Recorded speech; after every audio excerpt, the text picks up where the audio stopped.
Bab 811. Mengakui kekalahan. Saat utusan khusus Liu memberi perintah, hampir 100 ahli melangkah maju bersama. Pada saat ini, Zhou Yu angkat bicara. Tidak perlu repot-repot seperti itu. Aku kembali kali ini untuk pergi ke paviliun bela dirimu, ayo pergi. Zhou Yu mengambil inisiatif untuk berjalan menuju orang-orang di aula hukuman. Melihat ini, utusan khusus Liu memperlihatkan senyum mengejek, ia melambaikan tangannya, menghentikan kerumunan. Dia telah melihat pemandangan ini berkali-kali sebelumnya. Tak peduli seberapa kejamnya penjahat itu, mereka semua harus patuh tunduk pada balai hukuman. Sebelum datang ke sini, Yao Pingsheng hampir memuji Zhou Yu setinggi langit, tetapi sekarang, tampaknya dia tidak istimewa. Lihat, saat bertemu langsung, dia langsung mundur. Hanya Yao Pingsheng yang tampak terkejut di matanya. Alasan hari ini begitu mencolok adalah karena dia sangat tahu betapa tangguhnya Zhou Yu, dan khawatir Zhou Yu akan melawan saat ditangkap. Oleh karena itu ketika mengundang utusan khusus Liu, dia menggambarkan Zhou Yu sebagai orang yang sangat arogan, dan bersikeras agar Liu membawa lebih banyak ahli.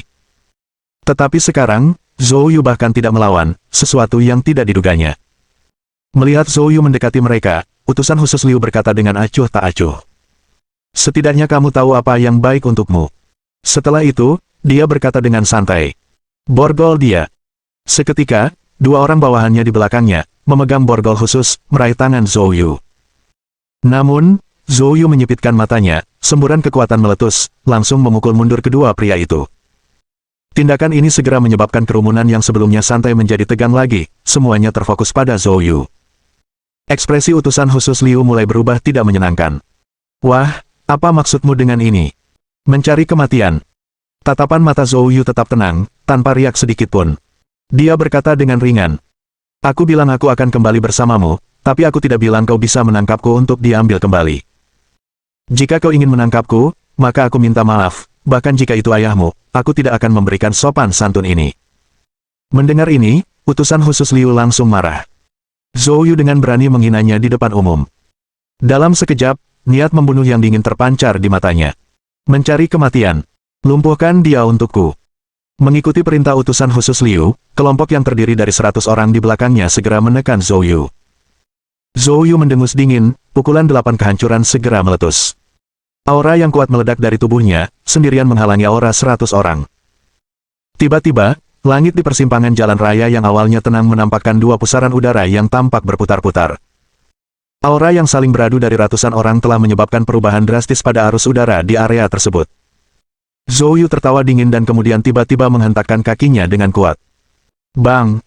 Aura di tubuh Zhou Yu tiba-tiba melonjak hingga 2 kali lipat ukurannya, langsung menerobos aura gabungan 100 orang itu. Wajah orang banyak itu berubah sedikit pucat, menyadari bahwa hanya dengan aura, mereka tidak dapat menekan Zhou Yu dan mereka langsung menyerbu ke arahnya. Melihat ini, Zhou Yu tertawa dingin. Dia membuka mulutnya, mengaum. Saat berikutnya, terdengar lolongan panjang. Udara tampak mendidih pada saat ini, gelombang arus udara terlihat menyebar keluar. Ini adalah versi terbaru dari Demonic Roar milik Zhou Yu. Kelompok yang menyerang Zhou Yu tampak ganas tetapi sebagian besar merupakan seniman bela diri alam bawaan agung. Menghadapi raungan iblis milik Zhou Yu, mereka nyaris tak dapat melawan dan langsung terkena gelombang suara, lalu darah muncrat dari 7 lubang mereka saat mereka berjatuhan berbondong-bondong. Pemandangan itu bagaikan angin musim gugur yang menyapu dedaunan yang berguguran. Di samping para seniman bela diri bawaan agung ini, ada juga sekitar 10 ahli alam suci awal di antara mereka. Nasib mereka pun tidak lebih baik.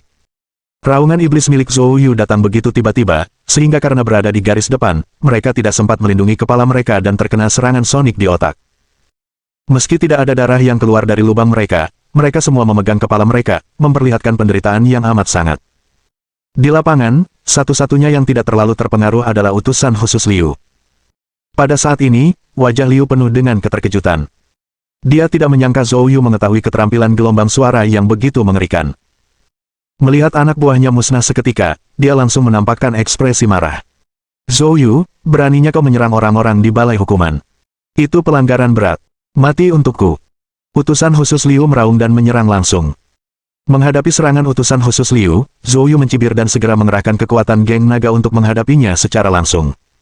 Bang! Tinju keduanya langsung beradu. Kekuatan mereka bertabrakan dengan hebat bagai dua arus, dan untuk sesaat, tak ada yang mampu mengalahkan yang lain. Keterkejutan muncul di mata utusan khusus Liu. Dia adalah seorang ahli alam suci pertengahan, dan Zhou Yu hanya berada di alam suci awal, namun dia mampu menandinginya tanpa kalah. Itu sungguh mengerikan. Pada saat itu, dia tiba-tiba teringat bahwa sebelum datang, Yao Pingsheng memang pernah mengatakan bahwa Zhou Yu tangguh dan sulit dihadapi, dan telah mencoba memperkenalkan kemampuan Zhou Yu kepadanya, tetapi dia menolaknya. Dia adalah utusan balai hukuman, sombong dan berkuasa, bagaimana mungkin dia perlu memahami metode anak muda. Namun kini tampaknya, anak muda ini memang tidak sederhana. Tepat saat utusan khusus Liu terkejut, bibir Zhou Yu melengkung ke atas. Utusan khusus Liu, jika hanya ini kemampuan yang kau miliki, jangan salahkan aku karena tidak sopan. Begitu kata-kata Zhou Yu terucap, dia tiba-tiba mengerahkan kekuatan lebih besar. Dalam sekejap, 100 kekuatan ki berbentuk naga meledak dari tangan Zhou Yu, dan utusan khusus Liu, yang awalnya terhenti melihat Zhou Yu, tiba-tiba merasakan datangnya kekuatan yang sangat mengerikan, yang langsung mengalahkan kekuatannya. Retakan. Diiringi suara tulang patah. Utusan khusus Liu terlempar mundur. Bab 812. Tanpa hukum. Kulit utusan khusus Liu sangat pucat, darah menetes dari sudut mulutnya, mengenai lengannya yang terluka saat ia bergegas berdiri. Menatap Zhou Yu, matanya merah, hatinya bercampur antara kaget dan marah. Kekuatan Zhou Yu jauh melampaui ekspektasinya, dia menyadari bahwa dia bukan tandingan Zhou Yu. Terlebih lagi, dia dapat merasakan bahwa Zhou Yu benar-benar berani membunuhnya. Utusan khusus Liu memelototi Zhou Yu dengan sikap luar yang garang tetapi hati nurani yang takut. Zhou Yu, kamu benar-benar melanggar hukum. Selama hampir 1 dekade, tak seorang pun berani bersikap begitu lancang di depan balai hukuman. Jika kau punya nyali, bunuh aku, dan lihat apakah balai hukuman akan membiarkanmu lolos. Meskipun utusan khusus Liu tampak berani dan tidak takut, sebenarnya dia ketakutan di dalam. Dia takut kalau Zhou Yu yang pemarah, akan membunuhnya jika diprovokasi. Bahkan jika balai hukuman mengeksekusi Zhou Yu setelahnya, apakah itu akan menghidupkannya kembali? Akan tetapi, Zhou Yu tidak mengejar kemenangannya, sebaliknya, ia memandang utusan khusus Liu dengan sedikit ejekan. Apakah penampilanmu sudah selesai? Kalau begitu, bisakah kamu pergi sekarang? Meninggalkan. Utusan khusus Liu tertegun sejenak. Dia tidak mengerti apa maksud perkataan Zhou Yu. Zhou Yu, trik apa yang sedang kau coba lakukan? Zhou Yu berkata sambil tersenyum mengejek.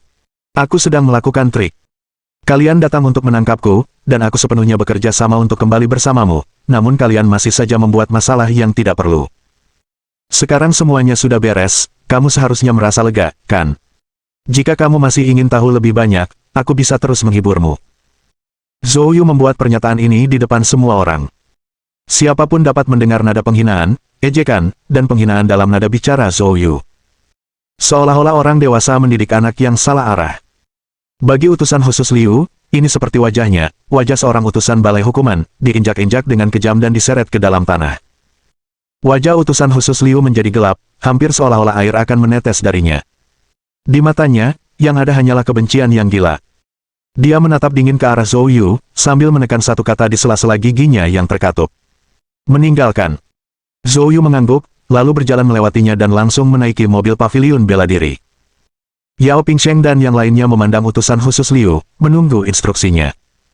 Dengan wajah muram dan tanpa sepatah kata pun, utusan khusus Liu langsung menaiki mobilnya. Yao Pingsheng menarik napas dalam-dalam dan segera memberi isyarat agar yang lain masuk ke mobil dan kembali ke paviliun bela diri. Chen Feihu menyaksikan adegan ini, matanya dipenuhi kekaguman. Itulah balai hukuman yang sedang mereka hadapi. Dan mereka berhasil dikalahkan sepenuhnya oleh Zhou Yu. Inilah jenis pemandangan yang ia rindukan dalam mimpinya. Namun, dia tahu dia tidak akan pernah mengalami momen seindah itu dalam hidupnya. Meskipun demikian, dia bersyukur kepada takdir karena memberinya kesempatan untuk bergantung pada Zhou Yu.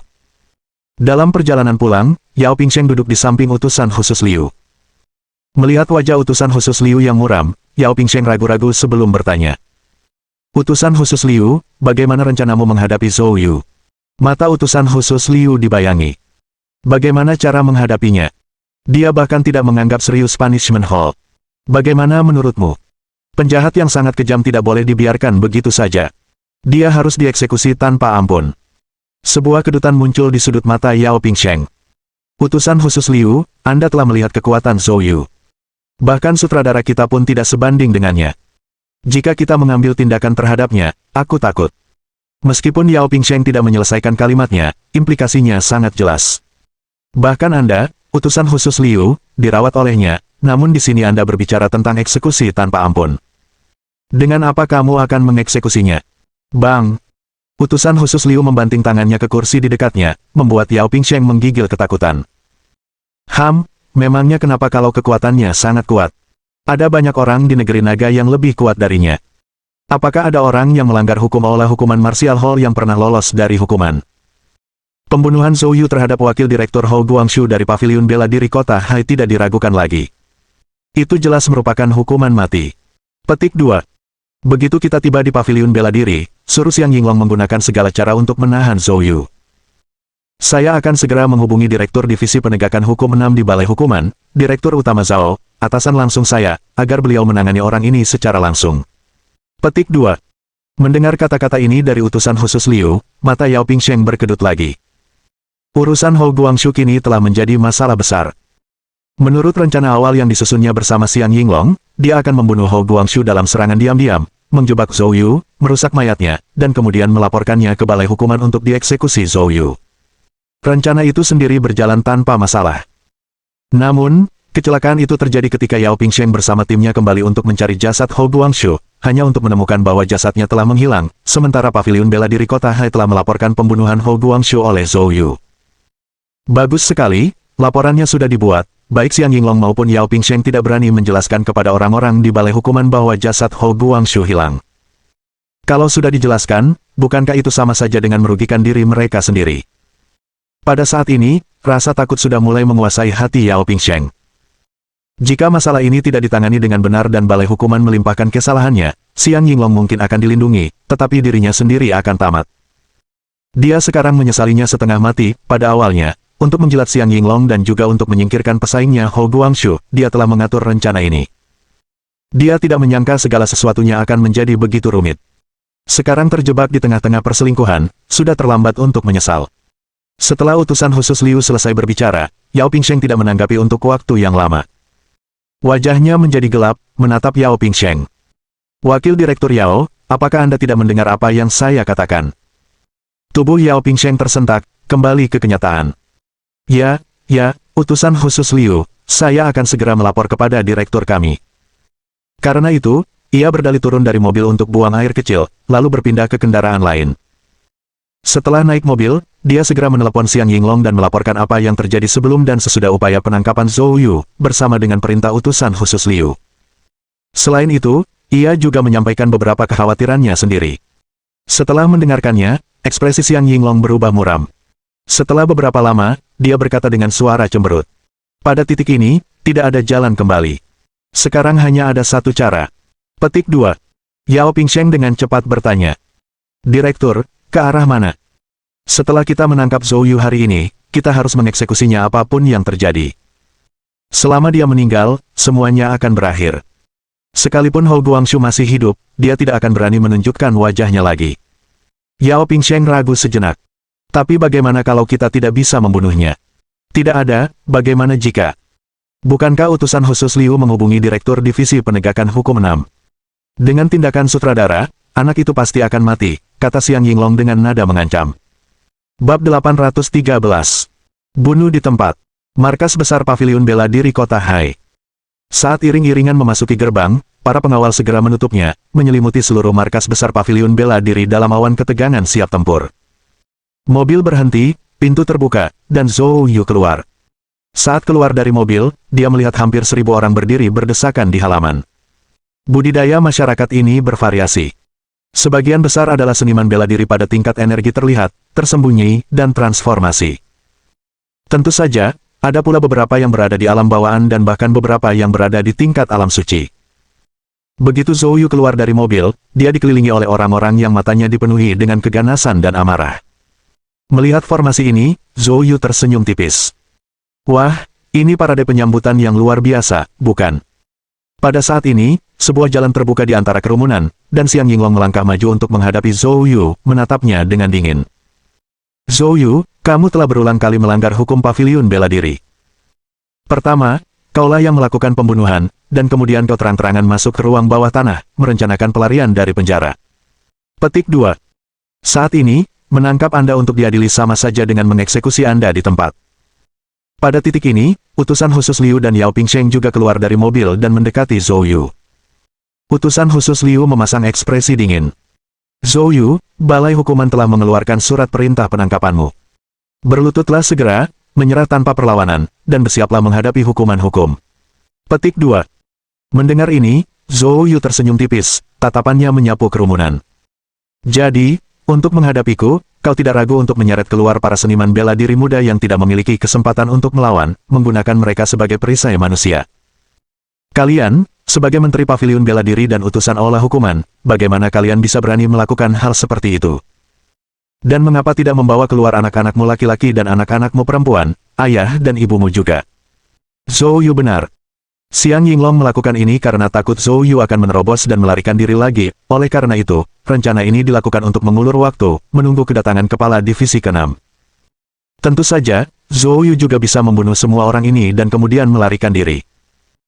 Meskipun ada lebih dari 1.000 orang di depannya, 7 atau 8 dari 10 adalah seniman bela diri tingkat rendah, dan dengan kekuatan Zhou Yu, tidak akan menjadi masalah baginya untuk membunuh mereka semua. Tapi jika Zhou Yu benar-benar melakukan ini, itu akan menjadi peristiwa besar yang menggemparkan seluruh negeri naga, dan saat itu, dengan kegemparan nasional dan kemarahan publik, bahkan jika Zhou Yu memiliki kekuatan untuk membelah langit dan bumi, ia akan berakhir tidak punya tempat untuk menguburkan jasadnya. Jauh di lubuk hatinya, Xiang Yinglong semakin berharap Zhou Yu akan bertindak sembrono. Saat itu, siapa yang peduli dengan Hou Guangxu atau tidak? Jadi, menghadapi ejekan Zhou Yu, wajah Xiang Yinglong tetap tidak berubah, hatinya tenang. Senyum dingin melintas di wajahnya. Zhou Yu, tidak ada gunanya mencoba memprovokasi kami dengan kata-kata seperti ini. Itu tidak ada gunanya. Perhatikan baik-baik orang di depan Anda. Sejak mereka bergabung dengan Paviliun Bela Diri Kota Hai, siapa di antara mereka yang belum diajari oleh Wakil Menteri Hou, siapa yang belum diinstruksikan secara pribadi olehnya? Bagi mereka, Wakil Menteri Hou adalah guru yang dihormati, seperti orang tua kedua. Namun, kau membunuh Wakil Menteri Hou. Bagaimana mungkin mereka takut padamu, seorang pembunuh yang mengerikan? Setelah berbicara, Xiang Yinglong mengangkat tangannya untuk memberi panggilan. Katakan padaku, apakah kamu takut pada pembunuh ini? Saat kata-kata itu terucap, hampir 1.000 murid Paviliun Bela Diri memancarkan amarah di mata mereka, yang sulit dibendung. Tidak takut, tidak takut, tidak takut. Bunuh dia, dan balaskan dendam Wakil Menteri Hou. Ya, bunuh dia, bunuh dia. Teriakan hampir 1.000 orang membentuk momentum mengerikan yang melonjak ke atas, praktis menerobos langit. Bahkan Zhou Yu merasa hatinya tenggelam. Dia masih meremehkan Xiang Yinglong, tanpa diduga, kemampuan Xiang Yinglong untuk menghasut massa dan mengobarkan api benar-benar telah mencapai puncaknya. Melihat reaksi Zhou Yu, Xiang Yinglong, utusan khusus Liu, dan yang lainnya semuanya menunjukkan senyum sinis. Utusan khusus Liu bahkan mengangguk halus ke arah Xiang Yinglong, menunjukkan rasa puas. Xiang Yinglong melambaikan tangannya, membungkam kerumunan. Kemudian, sambil menatap Zhou Yu dengan dingin, dia menegur. Zhou Yu, maukah kau berlutut dan mengaku? Zhou Yu menjawab tanpa ekspresi. Jika kau ingin aku mengaku, kau harus memberikan bukti yang kuat. Hanya berdasarkan kata-katamu saja. Itu tidak cukup. Xiang Yinglong menjawab dengan dingin. Bukti. Itu bukan hal yang perlu kamu khawatirkan. Petik 2. Zhou Yu, aku ingatkan kamu. Surat perintah penangkapan dari Balai Hukuman telah dikeluarkan. Anda sekarang telah memasuki proses penangkapan, dan Anda harus segera menyerah, lalu diadili. Ketika persidangan tiba, saya tentu akan memberikan buktinya. Petik 2. Namun jika Anda melawan saat ditangkap, kami berhak mengeksekusi Anda terlebih dahulu dan melapor kemudian, tanpa perlu prosedur lebih lanjut. Benarkah, utusan khusus Liu? Xiang Yinglong menatap tajam ke arah utusan khusus Liu. Utusan khusus Liu mencibir, dan langsung menegur. Benar.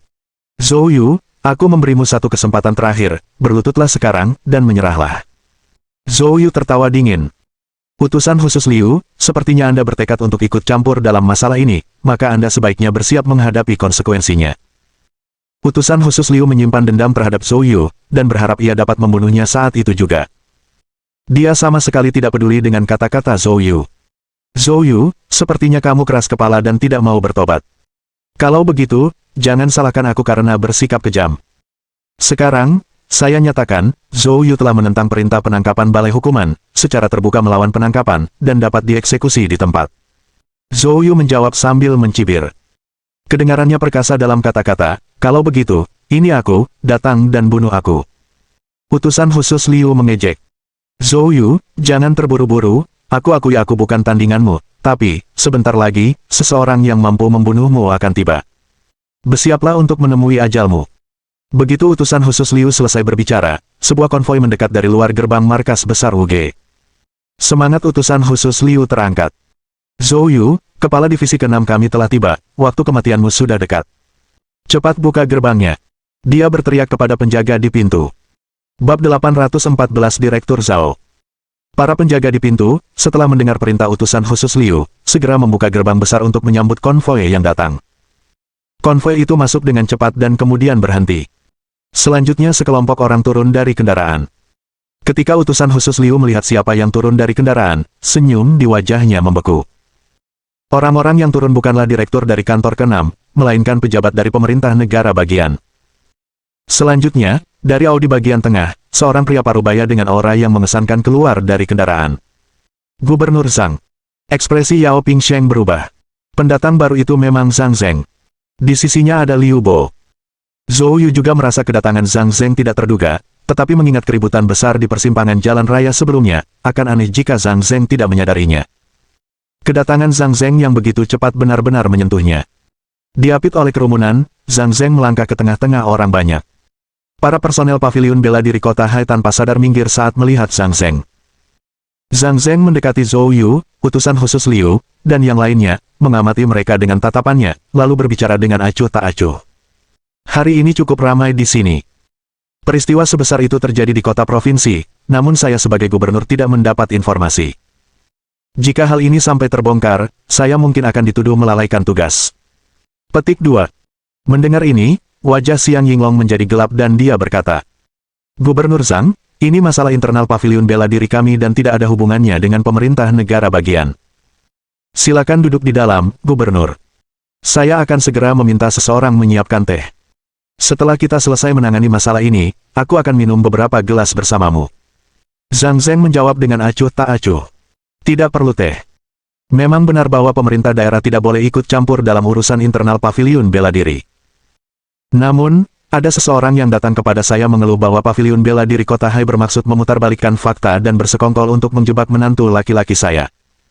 Kalau begitu, bisakah aku hanya berdiri dan menonton saja? Mendengar pernyataan ini, semua orang tercengang. Zhou Yu juga terkejut. Menantu laki-laki. Apa-apaan ini? Melihat ekspresi terkejut dan bingung dari semua orang, Zhang Zheng berdeham.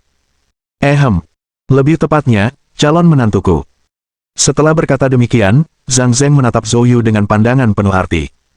Zhou Yu terkejut sesaat. Lalu dia cepat mengerti. Zhang Zheng telah menemukan alasan untuk terlibat. Xiang Yinglong mengerutkan kening dalam-dalam. Omong kosong apa tentang calon menantu laki-laki itu, dia tidak percaya sepatah kata pun. Dia telah menyelidiki situasi Zhou Yu secara menyeluruh. Putri Zhang Zheng, Zhang Jingjing, hampir tidak pernah berinteraksi dengan Zhou Yu beberapa kali, jadi bagaimana mungkin ada keterlibatan romantis. Jelas bahwa Zhang Zheng ada di sini untuk melindungi Zhou Yu. Ini mulai merepotkan. Pada saat ini, Zhang Zheng melihat ke arah Zhou Yu.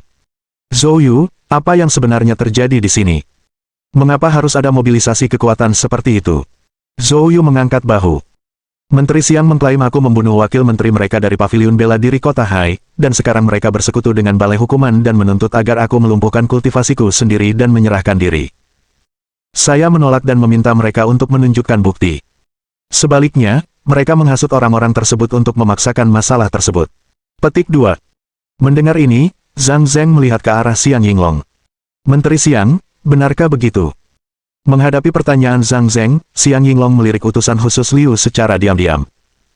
Sekarang Zhang Zheng tiba-tiba turun tangan, paviliun bela diri kota Hai sendiri tidak dapat menekan Zhou Yu, dan mereka harus bergabung dengan aula hukuman. Utusan khusus Liu tentu saja memahami implikasi ini. Utusan khusus Liu segera berbicara. Gubernur Zhang, balai hukuman telah mengeluarkan surat perintah penangkapan. Zhou Yu sekarang secara terbuka melawan dan telah melanggar hukum aula hukuman.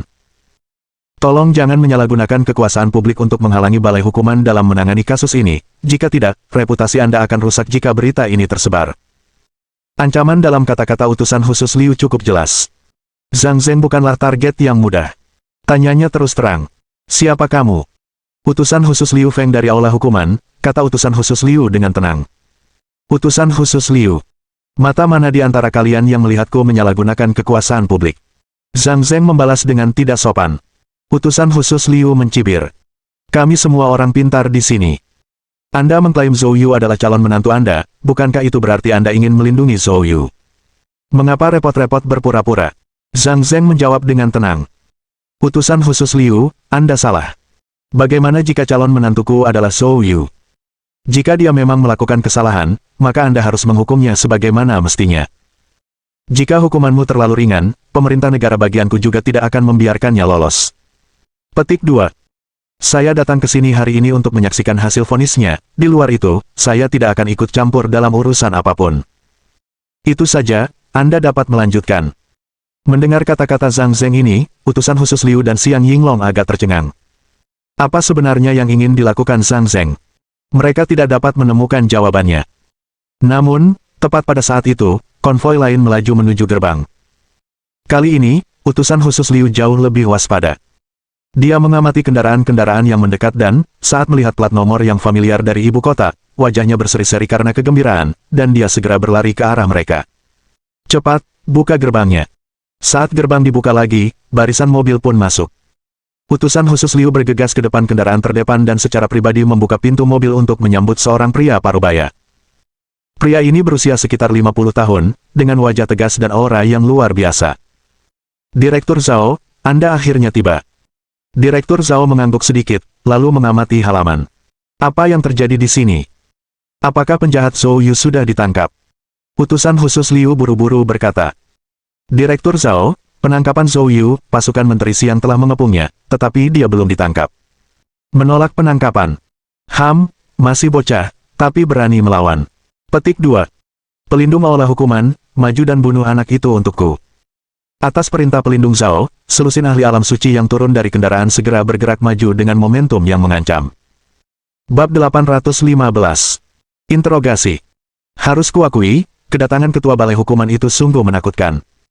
Membawa lebih dari selusin ahli dari Saint Realm sekaligus, hanya Punishment Hall yang bisa melakukannya. Melihat pemandangan ini, utusan khusus Liu tentu saja sangat gembira, tetapi dia masih dengan cepat membisikkan pengingat. Kepala Zhao, Gubernur Kota Hai, Zhang Zeng, juga ada di sini.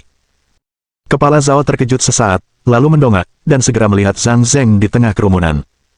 Dia mengerutkan kening dan berkata, apa yang dia lakukan di sini?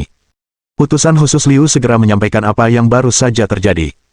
Setelah mendengarkan, wajah kepala Zhao berubah muram, dan sesaat kemudian, dia berkata, jangan pedulikan dia. Dia adalah anggota markas besar Balai Hukuman Kyoto, sementara Zhang Zeng adalah gubernur kota Hai. Mereka berasal dari sistem yang berbeda dan tidak memiliki hubungan atasan bawahan secara langsung. Karena itu, dia tidak perlu memberikan muka pada Zhang Zeng. Mulai. Sekitar selusin pelindung olah hukuman di tingkat alam suci, setelah mendengar perintah tersebut, segera mengepung Zhou Yu. Aura mereka yang ganas dan mengerikan menyerang Zhou Yu seperti Taisan yang menghancurkannya. Merasakan momentum yang mengerikan ini, semua orang menjadi sangat ketakutan hingga wajah mereka menjadi pucat, dan mereka buru-buru mundur. Tak lama kemudian, di tengah-tengah halaman paviliun bela diri kota Hai, hanya Zhou Yu dan belasan pelindung alam suci yang tersisa. Pertempuran besar akan segera terjadi. Saat itu, Liu Bo mengeluarkan ponselnya, meliriknya, lalu mendekati telinga Zhang Zeng untuk membisikkan sesuatu. Setelah mendengarnya, mulut Zhang Zeng sedikit melengkung ke atas, lalu dia melangkah maju. Tunggu. Intervensi mendadak Zhang Zeng menghentikan sementara pertempuran besar yang akan terjadi. Sebagai gubernur suatu kota, jika ia terkena dampak pertempuran mereka dan terjadi sesuatu, semua yang terlibat akan menghadapi konsekuensi yang mengerikan. Wajah utusan khusus Liu, Xiang Yinglong, Yao Pingsheng, dan yang lainnya langsung berubah menjadi sangat jelek. Ketakutan terbesar mereka adalah campur tangan Zhang Zeng. Tepat saat mereka hendak mengepung Zhou Yu, Zhang Zeng yang mengaku hanya hadir untuk menonton, akhirnya turun tangan. Utusan khusus Liu dan yang lainnya segera menatap kepala Zhao. Pada saat ini, mereka hanya bisa mengandalkan kepala Zhao. Kepala Zhao menghadapi Zhang Zeng dengan sikap dingin. Gubernur Zhang, saya dengar dari bawahan saya bahwa Anda sebelumnya telah menyatakan tidak akan campur tangan dalam masalah ini, jadi bagaimana? Apakah kamu mengingkarinya secepat itu? Zhang Zeng menjawab dengan senyum ringan. Tentu saja tidak. Hanya saja, untuk pertarungan hebat hari ini, penonton lain akan segera tiba, dan saya harus meminta semua orang untuk menunggu sedikit lebih lama. Ada orang lain yang datang. Xiang Yinglong dan yang lainnya terkejut. Mereka tidak tahu siapa yang dimaksud Zhang Zheng. Namun kepala Zhao tidak memiliki kesabaran terhadap kejenakaan Zhang Zheng. Dia berkata dengan dingin, "Gubernur Zhang, ini olah hukuman yang sedang menangani kasus, bukan pertunjukan sirkus, kita tidak butuh banyak penonton." Zhang Zheng terkekeh. "Ini bukan penonton biasa, lebih baik menunggu." Zhang Zheng dengan keras kepala menolak untuk pergi, hal ini membuat kepala Zhao agak bingung. Ekspresi utusan khusus Liu menjadi gelap, dan dia segera berbisik kepada Xiang Yinglong. "Menteri Xiang, Zhang Zheng jelas ingin mengacaukan keadaan. Kepala kami tidak dalam posisi untuk melawan dengan keras, sekarang giliran kalian untuk memikirkan solusinya." Mata Xiang Yinglong memancarkan cahaya ganas, dia menatap murid-murid paviliun bela diri di sekitarnya, lalu berbicara dengan keras. "Saudara-saudara paviliun bela diri, apakah kalian melihat ini? Zhou Yu telah melukai wakil menteri paviliun bela diri kita, Ho, dan sekarang, berkat perlindungan dari para penguasa, paviliun bela diri tidak dapat membalaskan dendam wakil menteri Ho. Menurutmu apa yang harus kita lakukan?" Hampir 1000 murid paviliun bela diri, setelah mendengar ini, langsung marah. "Bunuh Zhou Yu! Bunuh Zhou Yu! Bunuh Zhou Yu!" Para pengikut paviliun bela diri yang marah mulai mendorong dan menyikut, mengepungnya. Orang-orang di sekitar Zhang Zheng segera membentuk lingkaran di sekelilingnya, melindunginya di tengah. Situasinya tiba-tiba mulai menjadi kacau. Xiang Yinglong berdiri di luar, mencibir pemandangan itu. Dia ingin melihat apakah Zhang Zheng berani campur tangan dalam masalah ini saat menghadapi kemarahan massa. Saat amarah masyarakat hendak meledak, tepat pada saat itu, sebuah mobil melaju kencang dari luar gerbang. Sang pengemudi membunyikan klakson dengan kencang dan melaju lurus ke arah kerumunan. Kecepatannya tidak berkurang sedikit pun. Massa yang sudah marah menjadi terkejut dengan pemandangan ini. Mereka tak lagi peduli dengan saling dorong dan segera berpencar ke pinggir. Mobil Mercedes itu melaju kencang menerobos kerumunan dan berhenti di tengah lapangan. Pekik. Lalu, dengan rem mendadak dan kibasan ekor, ia pun berhenti dengan stabil. Melihat hal itu, banyak orang menunjukkan ekspresi terkejut dan marah. Siapa sih yang menyetir dengan arogan seperti itu? Bagaimana jika seseorang tertabrak? Di tengah tatapan marah dari kerumunan, pintu mobil terbuka. Jiang Fengyan terlihat keluar dari kursi pengemudi. Melihat Jiang Fengyan, Xiang Yinglong dan yang lainnya langsung menunjukkan kemarahan. "Jiang Fengyan, apa yang sedang kamu coba lakukan? Apakah kamu sudah gila?" Jiang Fengyan tersenyum tipis. "Maaf, saya melaju terlalu cepat dan tidak bisa berhenti tepat waktu. Untungnya, aku tidak menabrak siapapun. Saya minta maaf kepada saudara-saudara di paviliun bela diri." Kerumunan itu tampak marah. Semua orang tahu, Jiang Fengyan tampaknya melakukannya dengan sengaja. Kalau saja dia bukan wakil direktur paviliun bela diri Qinzu, semua orang pasti ingin bergegas dan memberinya pelajaran. Jiang Fengyan tampaknya tidak menyadari ekspresi orang banyak, sambil berkata riang. "Namun, saya datang ke sini hari ini untuk membawakan Anda kabar baik." Dengan itu, Jiang Fengyan memanggil ke dalam mobil. "Ayo turun." Saat suara Jiang Fengyan berakhir, pintu mobil terbuka, dan seorang pria parubaya keluar dari mobil. Melihat orang tersebut, massa yang awalnya geram langsung terdiam. Mata semua orang terbelalak tak percaya, seolah-olah mereka telah melihat hantu. "Ho, wakil direktur Ho, mengapa?" Pria yang keluar dari mobil tidak lain adalah Ho Guangxu, wakil direktur paviliun bela diri kota Hai. Zhou Yu tidak terkejut melihat Ho Guangxu. Karena sesaat sebelum dia turun di pintu keluar jalan tol, dia secara khusus mengirim pesan teks kepada Jiang Fengyan, memintanya untuk membawa Ho Guangxu ke markas besar Wuge di kota Hai.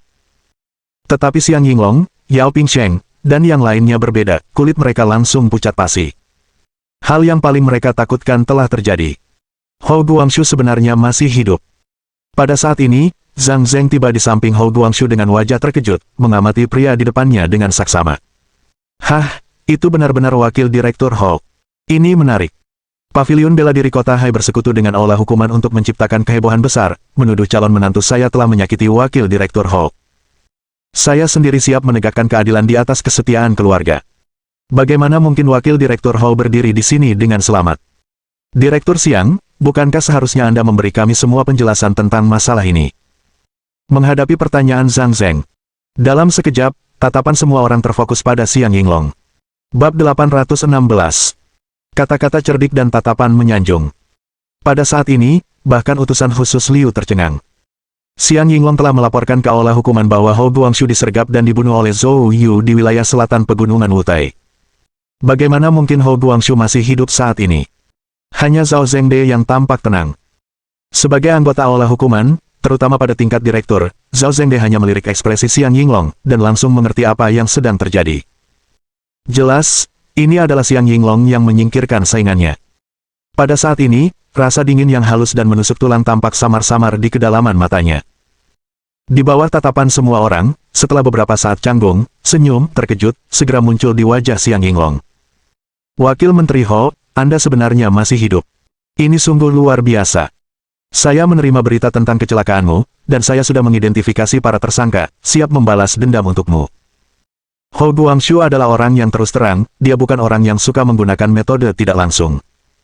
Jika tidak, dia tidak akan menjadi duri dalam daging Xiang Yinglong.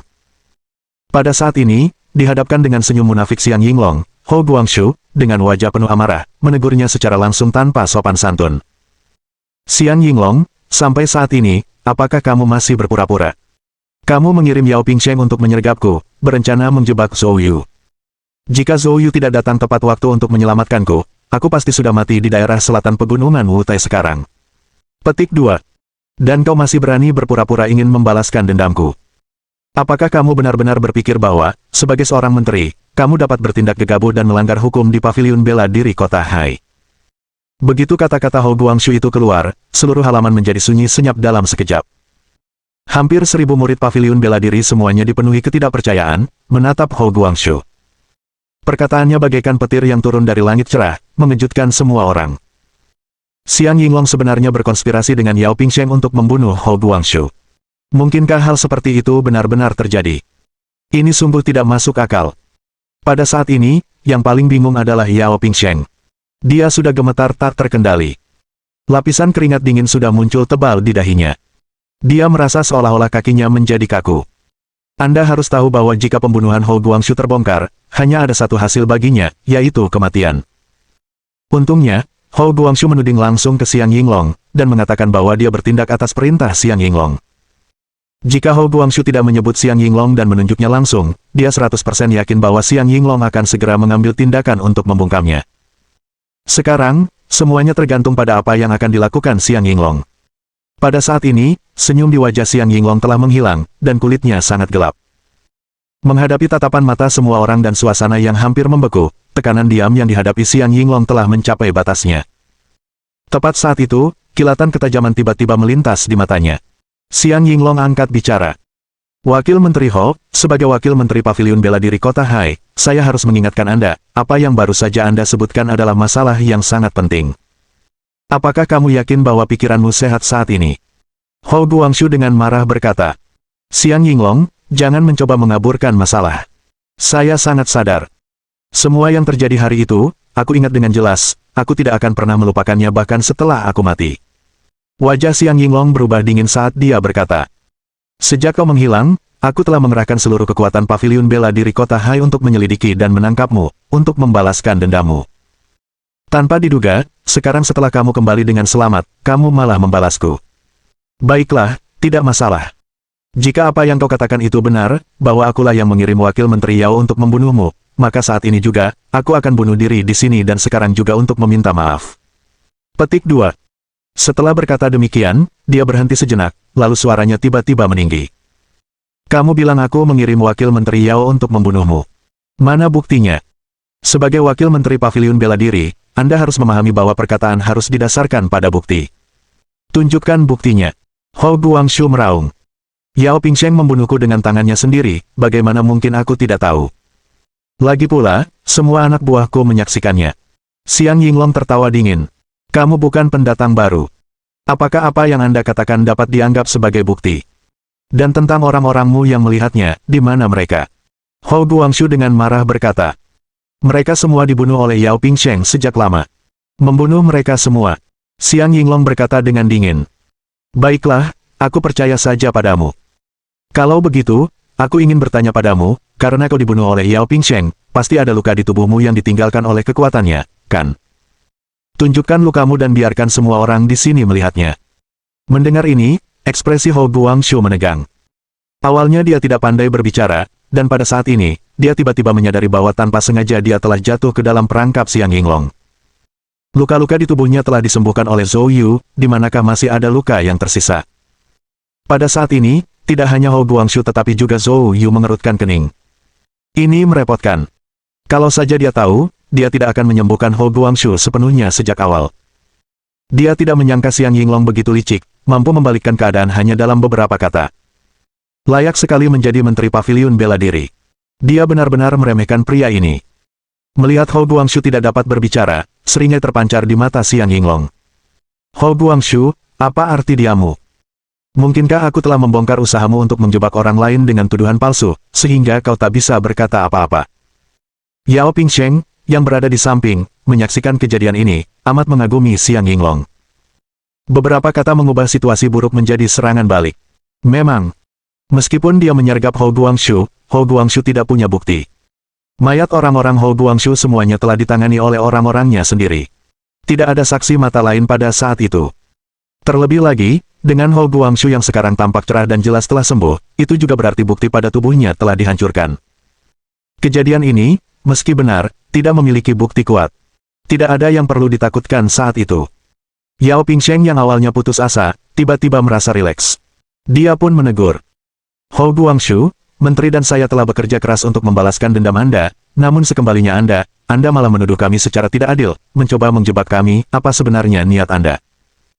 Hari ini, jika kalian tidak mengklarifikasi masalah ini, bukan hanya menteri dan saya yang tidak akan menerimanya, tetapi juga ribuan orang di dalam dan di luar paviliun bela diri. Menghadapi pertanyaan dari kedua belah pihak, Hou Guangxu sangat marah hingga seluruh tubuhnya gemetar, tetapi dia tidak tahu bagaimana harus membalas. Pada saat inilah Zhang Zeng angkat bicara. Ekspresinya dingin. Menteri Xiang, Anda dapat menyelesaikan kesalahpahaman di paviliun bela diri Anda secara pribadi. Sekarang, saya punya pertanyaan untuk Anda. Paviliun bela diri kota Hai Anda, yang bersekongkol dengan balai hukuman, memfitnah calon menantu saya, Zhou Yu, atas pembunuhan Hou Guangxu dan dengan yakin menyatakan bahwa ada bukti kuat, bahkan menyebabkan balai hukuman mengeluarkan surat perintah penangkapan. Aku akan bertanya padamu, dengan Hou Guangxu yang jelas-jelas tidak terluka, dari mana bukti kuat yang kau sebut-sebut itu berasal? Dan atas dasar apa surat perintah penangkapan balai hukuman dikeluarkan? Bab 817. Tujuan sebenarnya. Begitu kata-kata ini diucapkan, Xiang Yinglong, yang sedang menginterogasi Hou Guangxu, tiba-tiba ekspresinya berubah sekali lagi. Dia tidak menyangka kalau Zhang Zeng akan memilih momen ini untuk mempersulit keadaan, dan hanya dengan satu kalimat, dia telah memukulnya di bagian yang menyakitkan. Ketika dia melapor ke balai hukuman, dia memang mengklaim ada bukti. Kemudian, untuk menghadapi Zhou Yu, dia bahkan bersusah payah mengerahkan lebih dari 1000 orang dari paviliun bela diri kota Hai. Sekarang, dengan kembalinya Hou Guangxu dengan selamat, semua ini menjadi kebohongan. Bagaimana dia bisa menutupi kebohongan ini? Wajah Xiang Yinglong jelek, otaknya berputar cepat. Sementara itu, Yao Pingsheng yang baru saja tenang, kini kembali terdiam ketakutan, keringat dingin mengucur di dahinya. Zhou Yu, di sisi lain, diam-diam terkesan. Layak banget jadi gubernur, si jahe tua memang lebih pedas. Awalnya, Xiang Yinglong dan Yao Pingsheng sama-sama berpikir untuk memanfaatkan situasi untuk menanyai Hou Guangxu sebagai balasan, tetapi dengan satu kalimat dari Zhang Zeng, dia membuat insiden itu tampak seperti kesalahpahaman, sehingga wajar saja tidak ada yang perlu dikejar. Kemudian dia segera mulai mendesak masalah surat perintah penangkapan, yang jelas menyentuh titik lemah Xiang Yinglong dan yang lainnya. Situasinya berbalik sekali lagi. Sekarang, semuanya tergantung pada bagaimana Xiang Yinglong menjelaskan masalah ini, karena jika dia tidak bisa menjelaskannya, masalahnya bukan lagi masalah kecil. Pada saat ini, tatapan semua orang di paviliun bela diri beralih kembali ke Xiang Yinglong. Wajah Xiang Yinglong tampak buruk. Zhang Zeng tidak semudah Hou Guangxu yang bisa dihadapi. Jika dia salah bicara sekali saja, dia takut Zhang Zeng akan terus memojokkannya sampai mati. Xiang Yinglong, yang tidak punya pilihan lain, hanya bisa mencari bantuan dengan melirik Zhao Zhengde. Zhao Zhengde, yang sampai sekarang tidak berbicara, tiba-tiba melangkah maju untuk menghadapi Xiang Yinglong dan yang lainnya. Dia menatap Zhang Zeng dengan acuh tak acuh dan berkata, "Perintah penangkapan dari balai hukuman dikeluarkan oleh saya. Prinsip penanganan perkara di balai sidang adalah, dicurigai sampai terbukti tidak bersalah, artinya, sepanjang ada dugaan bersalah, maka dapat dikeluarkan perintah penangkapan untuk menangkap orang tersebut. Jika pada akhirnya mereka dipastikan tidak bersalah, tentu saja mereka akan dibebaskan." Petik 2. Zhou Yu diduga sebagai tersangka utama pembunuhan Hou Guangxu, dan penerbitan surat perintah penangkapan oleh balai hukuman berjalan lancar. Gubernur Zhang, apakah Anda ragu dengan prinsip penanganan kasus di balai hukuman kami? Zhang Zeng memandang Zhao Zhengde dengan tenang. Dia sangat yakin dalam pikirannya bahwa masalah ini juga harus berakhir di sini. Karena semua bukti sudah tidak ada lagi. Tidak seorang pun dapat berbuat apapun terhadap yang lain. Alasan dia berbicara tadi hanyalah untuk melepaskan Ho Guangxu dari kesulitannya. Sekarang, tujuannya telah tercapai. Zhang Zeng berkata dengan acuh tak acuh. Tidak ada pertanyaan tentang itu, hanya mendapatkan pemahaman. Dia tentu saja tidak akan meneruskan pembicaraan mengikuti jejak Zhao Zhengde. Sebab begitu dia melakukannya, Zhao Zhengde akan segera membalas dengan tuduhan bahwa kantor gubernur ikut campur dalam urusan balai hukuman, sehingga memberi orang lain pegangan untuk melawannya. Karena tidak ada masalah sekarang, haruskah surat perintah penangkapan terhadap Zhou Yu dicabut? Zhang Zeng bertanya dengan acuh tak acuh. Mendengar ini, Xiang Yinglong dan Yao Pingsheng keduanya menghela napas lega. Beruntung Zhao Zhengde turun tangan untuk membantu mereka menutupi masalah tersebut. Sekarang, selama perintah penangkapan Zhao Zhengde dicabut, masalah ini akan dianggap selesai. Xiang Yinglong memandang ke arah Zhao Zhengde. Kepala Divisi Zhao, sekarang tampaknya masalah ini sepenuhnya salah paham. Saya akan segera mengikuti prosedur untuk menulis permohonan pencabutan surat perintah penangkapan Zhou Yu, kata Xiang Yinglong, memanggil sekretarisnya untuk segera menulis permohonan tersebut. Melihat pemandangan ini, Zhou Yu mendesah dalam hatinya. Sejak awal, dia sama sekali tidak peduli dengan surat perintah penangkapan itu. Setelah menyelamatkan Ho Guangxu, dia berencana menggunakan insiden itu untuk membalikkan keadaan melawan Xiang Yinglong, untuk mencopot jabatannya sebagai Menteri Paviliun Bela Diri Kota Hai. Baru pada saat itulah dia dapat melakukan beberapa tindakan terhadap Xiang Yinglong dan memaksa keluar keberadaan Mi Zhongwu. Tetapi sekarang, dengan campur tangan Zhao Zhengde, tampaknya rencananya tidak akan berhasil. Untuk saat ini, dia hanya bisa menunggu sampai dia meninggalkan Paviliun Bela Diri hari ini untuk memikirkan strategi lain. Namun, tepat pada saat itu, Zhao Zhengde tiba-tiba angkat bicara. Tunggu, katanya. Surat perintah penangkapan ini tidak dapat dibatalkan. Zhou Yu harus mengaku dan tunduk pada hukum. Begitu kata-kata ini diucapkan, semua orang terkejut sekali lagi. Terutama Zhang Zeng dan Xiang Yinglong. Menurut mereka, masalah tersebut telah terselesaikan pada titik ini. Pencabutan surat perintah penangkapan adalah jalan keluar, dan itu seharusnya menjadi akhir. Mereka tidak menyangka Zhao Zhengde masih meneruskan masalah tersebut. Zhou Yu juga terkejut. Tatapannya beralih ke Zhao Zhengde, hanya untuk melihat bahwa mata Zhao Zhengde menatapnya dengan dingin, memancarkan niat membunuh. Ada yang salah. Suatu pikiran terlintas di benak Zhou Yu.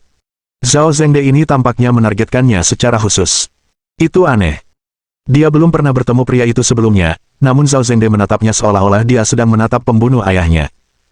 Pada saat ini, Zhang Zeng juga mengerutkan kening. Kepala Seksi Zhao, apa maksudmu? Mengapa tidak bisa ditarik?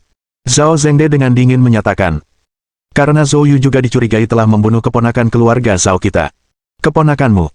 Siapa? Tanya Zhang Zeng. Zhao Songqing. Mendengar nama ini, mata Zhou Yu menyipit. Jadi itu saja. Dia baru saja mendengar dari Xiang Yinglong bahwa nama keluarga orang ini adalah Zhao, dan mengira itu adalah Zhao yang umum dari nama keluarga Zhang, Wang, Li, dan Zhao. Tapi ternyata itu, Zhao.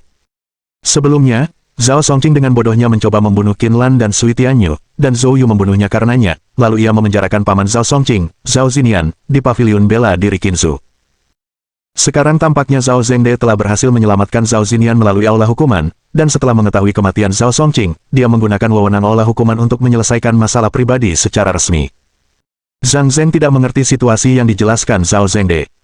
Dia menatap Zhou Yu dengan ekspresi ingin tahu.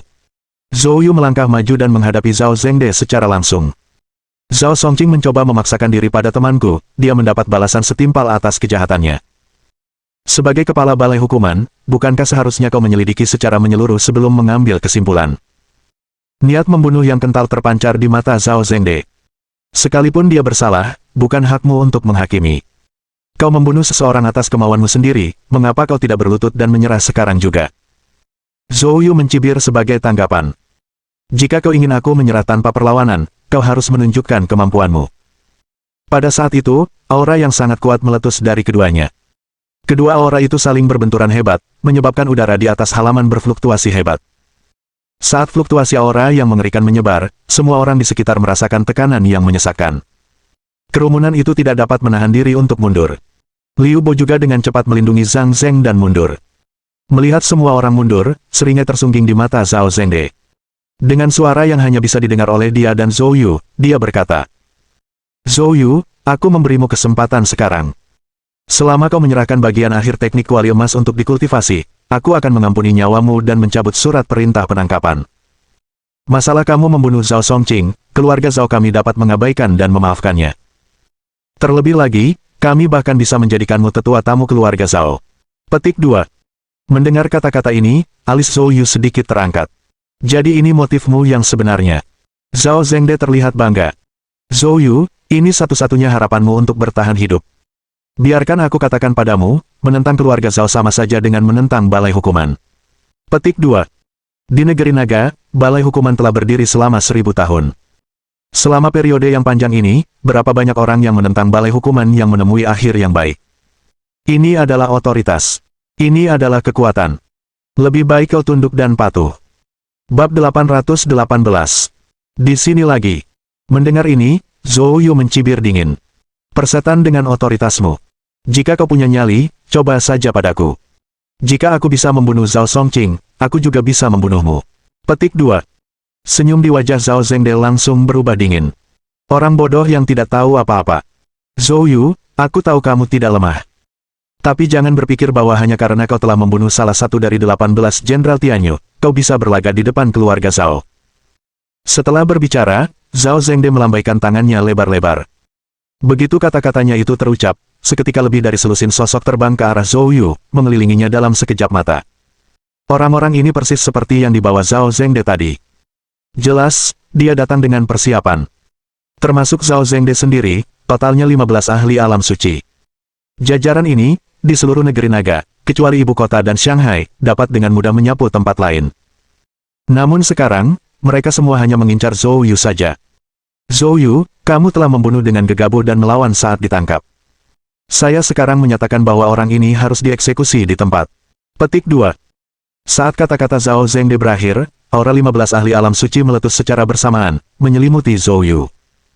Bahkan Zhou Yu merasakan sesak napas akibat kekuatan yang luar biasa. Zhang Zheng, Jiang Fengyan, Hou Guangxu, dan orang lain yang berada di samping menjadi cemas saat menyaksikan kejadian tersebut. Namun kecemasan tidak ada gunanya. Di pihak mereka, jika menghitung semuanya, hanya ada 2 ahli alam suci, Jiang Fengyan dan satu lagi. Bahkan dengan mereka berdua bertarung sampai mati, mereka tidak dapat menyelamatkan Zhou Yu. Terlebih lagi, Jiang Fengyan adalah bagian dari paviliun bela diri Qinzu, apapun yang terjadi, dia tidak dapat bergerak melawan orang-orang dari aula hukuman, belum lagi Zhao Zhengde memiliki surat perintah penangkapan, yang membuatnya secara prosedural sempurna. Tidak perlu menyebutkan Zhang Zheng juga. Dia berafiliasi dengan kantor provinsi. Intervensinya akan berdampak terlalu besar, implikasinya terlalu parah sehingga dia tidak dalam posisi untuk campur tangan. Sementara semua orang merasa cemas, Zhao Zhengde tidak dapat menahan diri lagi. Dia mencibir. Saat komandonya jatuh, ke-15 ahli alam suci bergerak serempak. Dalam sekejap, Gang Jin yang dahsyat meletus, dan bahkan ratusan meter jauhnya, wajah para penonton terluka parah akibat gempa susulan Gang Jin. Tak perlu dikatakan lagi bahwa Zhou Yu, yang berada di pusat pengepungan, berada di bawah tekanan yang lebih besar. Sejak awal pertempuran, Zhou Yu berada dalam posisi yang tidak menguntungkan. Terhadap serangan 15 ahli Saint Realm, dia tidak punya ruang untuk melawan. Dia hanya bisa menghindar dan bertahan dengan mengandalkan persepsi kuat dari roh primordialnya yang dipadukan dengan sentuhan ilahi. Pada saat ini, Zhou Yu mengeluarkan kekuatan penuh teknik kuali emas dan ki sejati air gui, membangun pertahanan terkuat luar dan dalam. Meski begitu, saat serangan 15 ahli Saint Realm turun, pertahanannya hancur dalam waktu kurang dari 3 detik. Menyembur. Zhou Yu meludahkan darah, wajahnya langsung pucat pasi. Ini tidak akan berhasil. Kalau terus begini, aku tidak sebanding dengan mereka. Saya harus melarikan diri. Zhou Yu membuat keputusan cepat. Dengan Demonic Roar yang dimodifikasi dan Mountains and River Step, kedua jurus ini jika digabungkan dapat sepenuhnya menciptakan peluang untuk melarikan diri. Namun, kesempatan ini hanya datang satu kali, dan dia harus menunggu saat yang tepat untuk menggunakannya. Zhao Zhengde tidak ikut bertempur, dia selalu menonton dari luar, terutama mengawasi Zhou Yu. Melihat Zhou Yu dipukuli sampai muntah darah, Zhao Zhengde menyeringai dingin. Zhou Yu, belum terlambat untuk berlutut dan menyerah sekarang. Jika kamu terus menolak dengan keras kepala, aku tidak bisa menjamin hidup atau matimu. Mendengar ini, Zhou Yu yang bersikap defensif, melirik Zhao Zhengde. Meski dia tidak berbicara, matanya dipenuhi dengan niat membunuh. Melihat tatapan mata Zhou Yu, Zhao Zhengde tertawa dingin. Sepertinya kamu masih belum menerimanya. Sekalipun kamu tidak menerimanya, tahan saja. Inilah yang terjadi ketika Anda menentang balai hukuman. Jangan menahan diri, biarkan dia bernapas secukupnya. Mendengar perintah Zhao Zhengde, ke-15 ahli alam suci tidak menahan diri, menyerang dengan seluruh kekuatan mereka. Sengitnya pertempuran langsung berlipat ganda dibanding sebelumnya. Dengan ini, tekanan pada Zhou Yu meningkat drastis, luka-luka dengan cepat menumpuk di tubuhnya. Orang-orang ini adalah elit aula hukuman, koordinasi mereka hampir sempurna, tidak menyisakan ruang bagi Zhou Yu untuk menemukan saat yang tepat untuk bertindak. Tidak, saya tidak bisa menunggu lebih lama lagi. Zhou Yu segera mengambil keputusan. Pada saat itu, dia mengaktifkan kekuatan geng naganya dengan kekuatan penuh, memukul mundur 5 ahli alam suci di depannya. Kemudian, dia hendak melepaskan raungan iblis. Akan tetapi, tepat pada saat itu, tiba-tiba, di luar gerbang paviliun bela diri kota Hai, suara gemuruh mesin dengan cepat bertambah keras. Sebuah Maybach terlihat melaju kencang di jalan dari kejauhan, menerjang ke arah mereka. Dalam sekejap mata, mobil itu sudah berada 100 meter dari gerbang. Di gerbang, para penjaga paviliun bela diri berteriak dengan ganas. Hentikan mobilnya. Ini adalah area kritis paviliun bela diri kota Hai. Akan tetapi, mobil itu tidak melambat sama sekali. Melihat hal itu, sang pengawal menjadi takut hingga menggigil dan buru-buru mundur dengan panik ke samping. Ledakan. Dengan suara keras, gerbang besi paviliun bela diri kota Hai langsung terbanting terbang. Mobil itu menerobos gerbang dengan panik dan menyerbu masuk. Pada titik ini, semua orang di halaman asyik dengan pertempuran di dalam, dan tidak seorang pun menduga akan ada mobil datang dari belakang. Ketika mereka mendengar suara keras gerbang yang didobrak, semua orang segera menoleh. Sebuah mobil melaju kencang tanpa henti ke arah kerumunan. Dalam ketakutan, jiwa orang-orang hampir melompat keluar dari kulit mereka saat mereka tergesa-gesa menghindar ke samping. Mobil itu melaju dengan kecepatan yang sangat tinggi di tengah kerumunan dan kemudian berhenti mendadak. Segera setelah itu, terdengar suara marah dari mobil. Orang-orang di aula hukuman, hentikan serangan kalian. Bab 819. Sutradara. Dengan raungan kemarahan ini, bang! Pintu mobil langsung ditendang hingga terbuka, dan seorang pria, yang marah besar, melompat keluar dari mobil. Ketika melihat orang ini, ke-15 ahli alam suci yang ada di tempat kejadian semuanya terdiam, lalu segera menghentikan tindakan mereka. Zhou Yu yang hendak melepaskan raungan iblis pun ikut tertegun. Dia menatap orang yang turun dari kendaraan itu lalu mengerutkan kening. Itu dia. Pada saat ini, Zhao Zhengde yang tersenyum dingin juga terkejut oleh orang yang tiba-tiba menerobos masuk. Akan tetapi, begitu dia mengenali orang yang keluar dari mobil, raut wajahnya tiba-tiba berubah. Kamu, direktur kamu. Pendatang baru itu tak lain adalah Ye Mengmin. Mengikutinya, Ye Mengyun dan Penatua Mo juga keluar dari mobil. Begitu Ye Mengyun keluar dari mobil, dia melihat ke arah Zhou Yu. Ketika dia melihat Zhou Yu penuh luka, ekspresinya berubah drastis, dan dia langsung berlari menghampirinya. Zhou Yu, kamu baik-baik saja. Melihat ekspresi khawatir di mata indah Ye Mengyun, Zhou Yu menggelengkan kepalanya. Saya baik-baik saja. Nama Ye Mengyun tersohor, dan dia juga adik dari Direktur Divisi ke-6 yang kompeten, Ye Mengmin, bagaimana mungkin dia tidak mengenalinya. Mengapa Ye Mengyun bergaul dengan anak ini, Zhou Yu? Hubungan mereka tidak terlihat biasa. Apa yang terjadi di sini? Saat Zhao Zhengde masih bingung, terdengar teriakan menggelegar. Zhao Zhengde, kemarilah.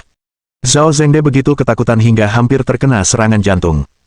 Dengan gemetar, dia tersadar dari linglungnya dan segera berlari ke sisi Ye Mengmin. Ye Mengmin memiliki wajah dingin, dan matanya dipenuhi amarah yang membara. Zhao Zhengde, apa yang terjadi di sini? Zhao Zhengde dengan panik menjelaskan. Direktur Ye, beginilah adanya. 2 hari terakhir ini, Paviliun Bela Diri Kota Hai melaporkan sebuah kasus, dan karena Anda tidak ada, saya mengambil alih kasus tersebut dan datang ke sini untuk menanganinya. Zhao Zhengde buru-buru menjelaskan kasusnya. Tentu saja dia tidak berani menyebutkan masalah itu dengan Hou Guangxu, dia terutama berbicara tentang masalah Zhao Songqing. Direktur Ye, begitulah kejadiannya. Pemuda ini membunuh keponakan saya, dan bukti-buktinya sangat meyakinkan, itulah sebabnya saya mengeluarkan surat perintah penangkapan. Namun tanpa diduga, anak muda ini malah melawan. Saat mendengarkan uraian Zhao Zhengde, wajah Ye Mengmin menjadi gelap, pikirannya berpacu untuk memikirkan cara mengeluarkan Zhou Yu dari kesulitan ini terlebih dahulu. Meskipun dia datang untuk meminta maaf kepada Zhou Yu, jika Zhou Yu benar-benar punya masalah, sebagai direktur divisi ke-6 olah hukuman, tidak pantas baginya untuk secara terbuka memihak Zhou Yu di depan banyak orang. Namun, pada saat itu, Jiang Fengyan berbicara dengan lantang.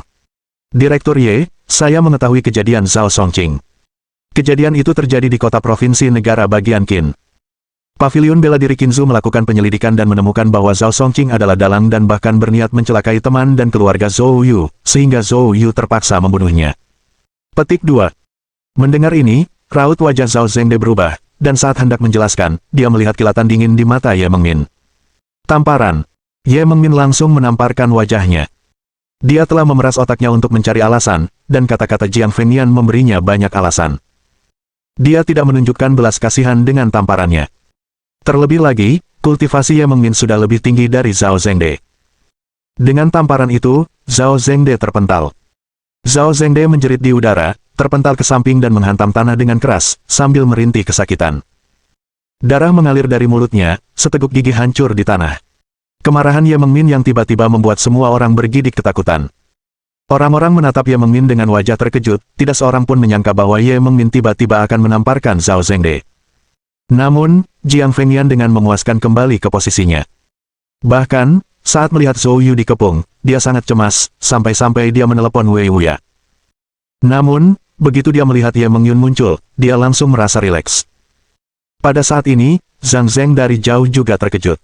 Dia melirik Jiang Fengyan yang baru saja kembali ke sisinya. Wakil Menteri Jiang, apa yang terjadi di sini?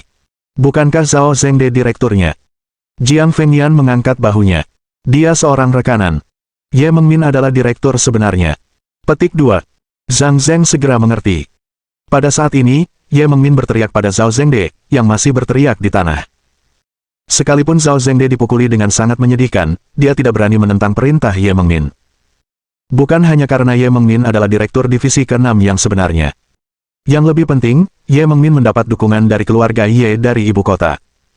Dibandingkan dengan keluarga Zhao, keluarganya tidak berada pada level yang sama-sama sekali.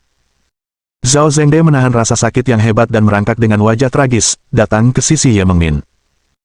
Ye Mengmin melancarkan tendangan, sekali lagi menjatuhkan Zhao Zhengde ke tanah, lalu melangkah maju dan menginjak dadanya dengan kuat. Zhao Zhengde, apakah kamu mendengarnya? Zhou jelas-jelas membela diri dan tanggapannya adalah pembelaan diri yang sah. Dengan Wakil Menteri Jiang sebagai saksi, alasan apa yang tersisa bagi Anda? Kamu berani mengeluarkan surat perintah penangkapan dan berani melakukannya tanpa tanda tanganku. Bagaimana perintah penangkapan itu berlaku? Zhou.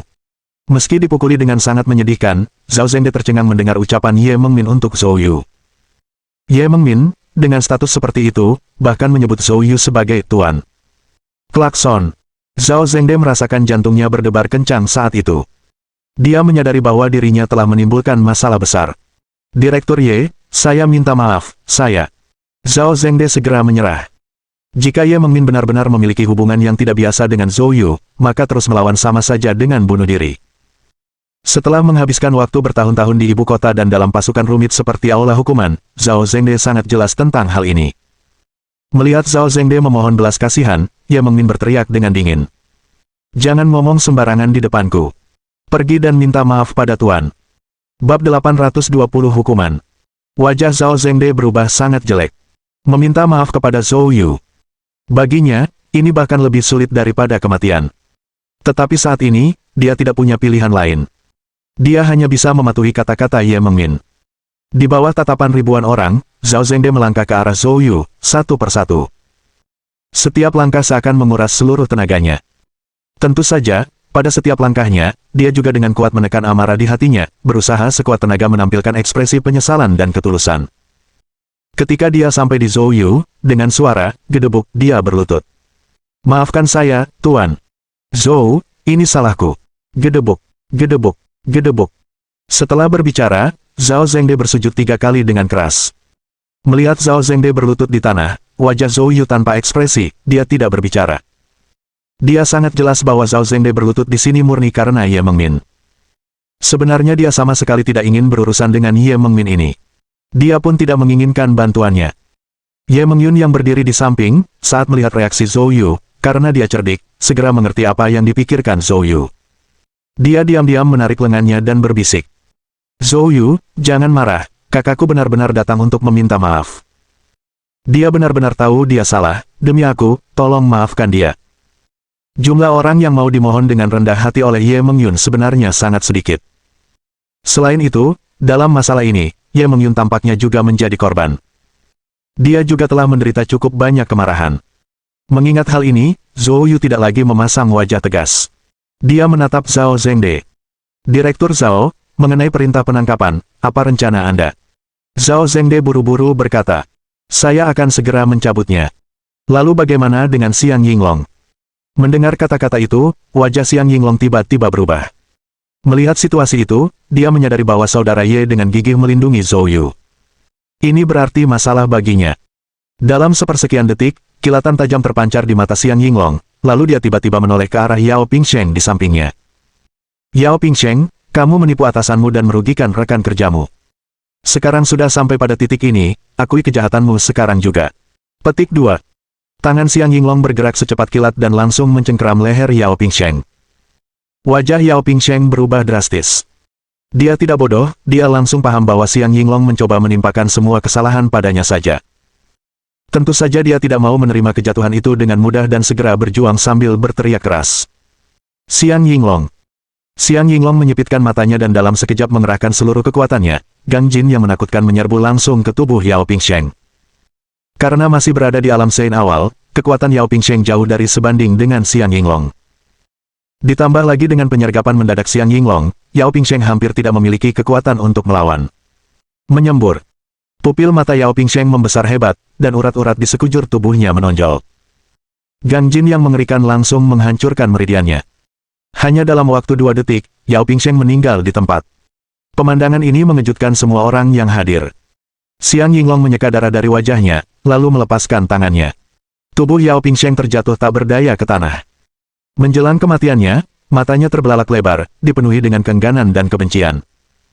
Dia telah menapaki jalannya, ingin menyenangkan Xiang Yinglong, dan selama bertahun-tahun, dia telah melakukan banyak hal yang bertentangan dengan hati nuraninya untuk membantunya. Dia mengira bahwa dia telah menjadi orang kepercayaan Xiang Yinglong. Namun yang mengejutkannya, saat bencana terjadi, Xiang Yinglong dengan tegas membunuhnya. Jika dia bisa melakukannya lagi, dia pasti tidak akan bergabung dengan sistem paviliun bela diri. Sayangnya, tidak ada jika dalam hidup. Setelah menyaksikan kejadian ini, raut wajah Zhao Zhengde menjadi gelap saat dia berdiri dengan marah, melotot ke arah Xiang Yinglong. Xiang Yinglong, beraninya kamu. Kamu berani membunuh seseorang tanpa malu-malu tepat di depan kepala Ye. Kalian benar-benar tidak patuh hukum.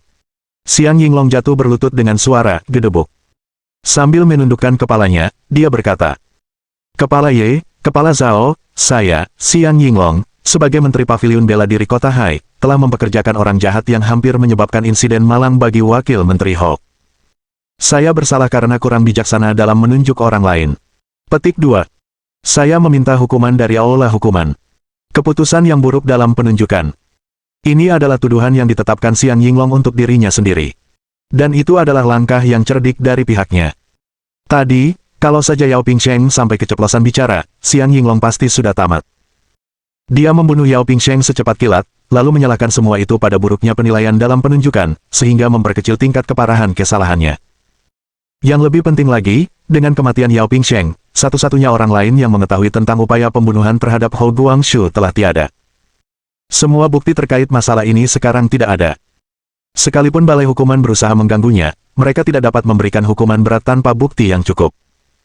Niat di balik tindakan Xiang Yinglong sangat jelas bagi Zhao Zhengde. Sekilas kilatan aneh melintas di matanya, lalu dia berbalik menatap Ye Mengmin. Kepala Ye, menurutmu bagaimana masalah ini harus ditangani? Ye Mengmin melirik Zhao Zhengde dengan dingin, menyebabkan dia merasakan getaran di tulang punggungnya. Meski begitu, dia menguatkan dirinya untuk keputusan Ye Mengmin. Ye Mengmin sebenarnya tidak peduli dengan urusan internal Paviliun Bela Diri Kota Hai, dia juga tidak peduli dengan nasib Xiang Yinglong. Dia ada di sini hari ini hanya untuk Zhou Yu. Zhou Yu melirik sekilas ke arah Xiang Yinglong. Kurung dia untuk saat ini. Ye Mengmin mengangguk. Xiang Yinglong bertindak tanpa mengikuti prosedur dan membunuh seseorang secara diam-diam, kurung dia terlebih dahulu. Sedangkan untuk Paviliun Bela Diri Kota Hai, untuk sementara akan dikelola oleh Wakil Menteri Ho. Hou Guangxu menahan rasa gembira di hatinya. Terima kasih, Menteri Ye. Bubarkan saja semua orang ini. Baiklah, aku akan segera mengurusnya. Hou Guangxu mengatur para pengikut paviliun bela diri untuk masing-masing menempuh jalannya sendiri. Setelah semua orang bubar, Ye Mengmin menoleh ke Zhao Zhengde dan berkata, "Kamu bisa pergi sekarang juga. Namun, untuk beberapa hari ke depan, Anda akan tinggal di paviliun bela diri kota Hai dan membantu Wakil Menteri Hou dalam menstabilkan situasi. Jika terjadi sesuatu lagi pada paviliun bela diri selama ini, aku akan meminta pertanggungjawabanmu." Petik 2. Mendengar ini, Zhao Zhengde mengeluh dalam hati, tidak ingin tinggal lebih lama lagi, tetapi Ye Mengmin telah berbicara, dan dia tidak berani keberatan, hanya mengangguk setuju. Setelah Zhao Zhengde pergi, Ye Mengmin menarik napas dalam-dalam dan mendekati Zhou Yu. Dia membungkuk, berubah dari sikap acuh tak acuh sebelumnya. "Zhou, aku dengan tulus meminta maaf kepadamu atas tindakanku sebelumnya." Petik 2. Saya harap kamu bisa bermurah hati dan memaafkan saya kali ini. Bab 821 Pertanyaan Ye Mengmin.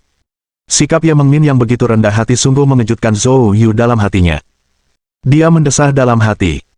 Entah dia mengakuinya atau tidak, sejujurnya, dalam masalah Zhao Zhengde, Ye Mengmin memang membantunya keluar dari situasi sulit. Kalau tidak, meskipun dia berhasil melarikan diri dengan putus asa, kemungkinan besar dia akan terluka parah. Terlebih lagi, jika Zhao Zhengde bertindak melawan keluarga dan teman-temannya, dia mungkin tidak akan bisa menghentikannya.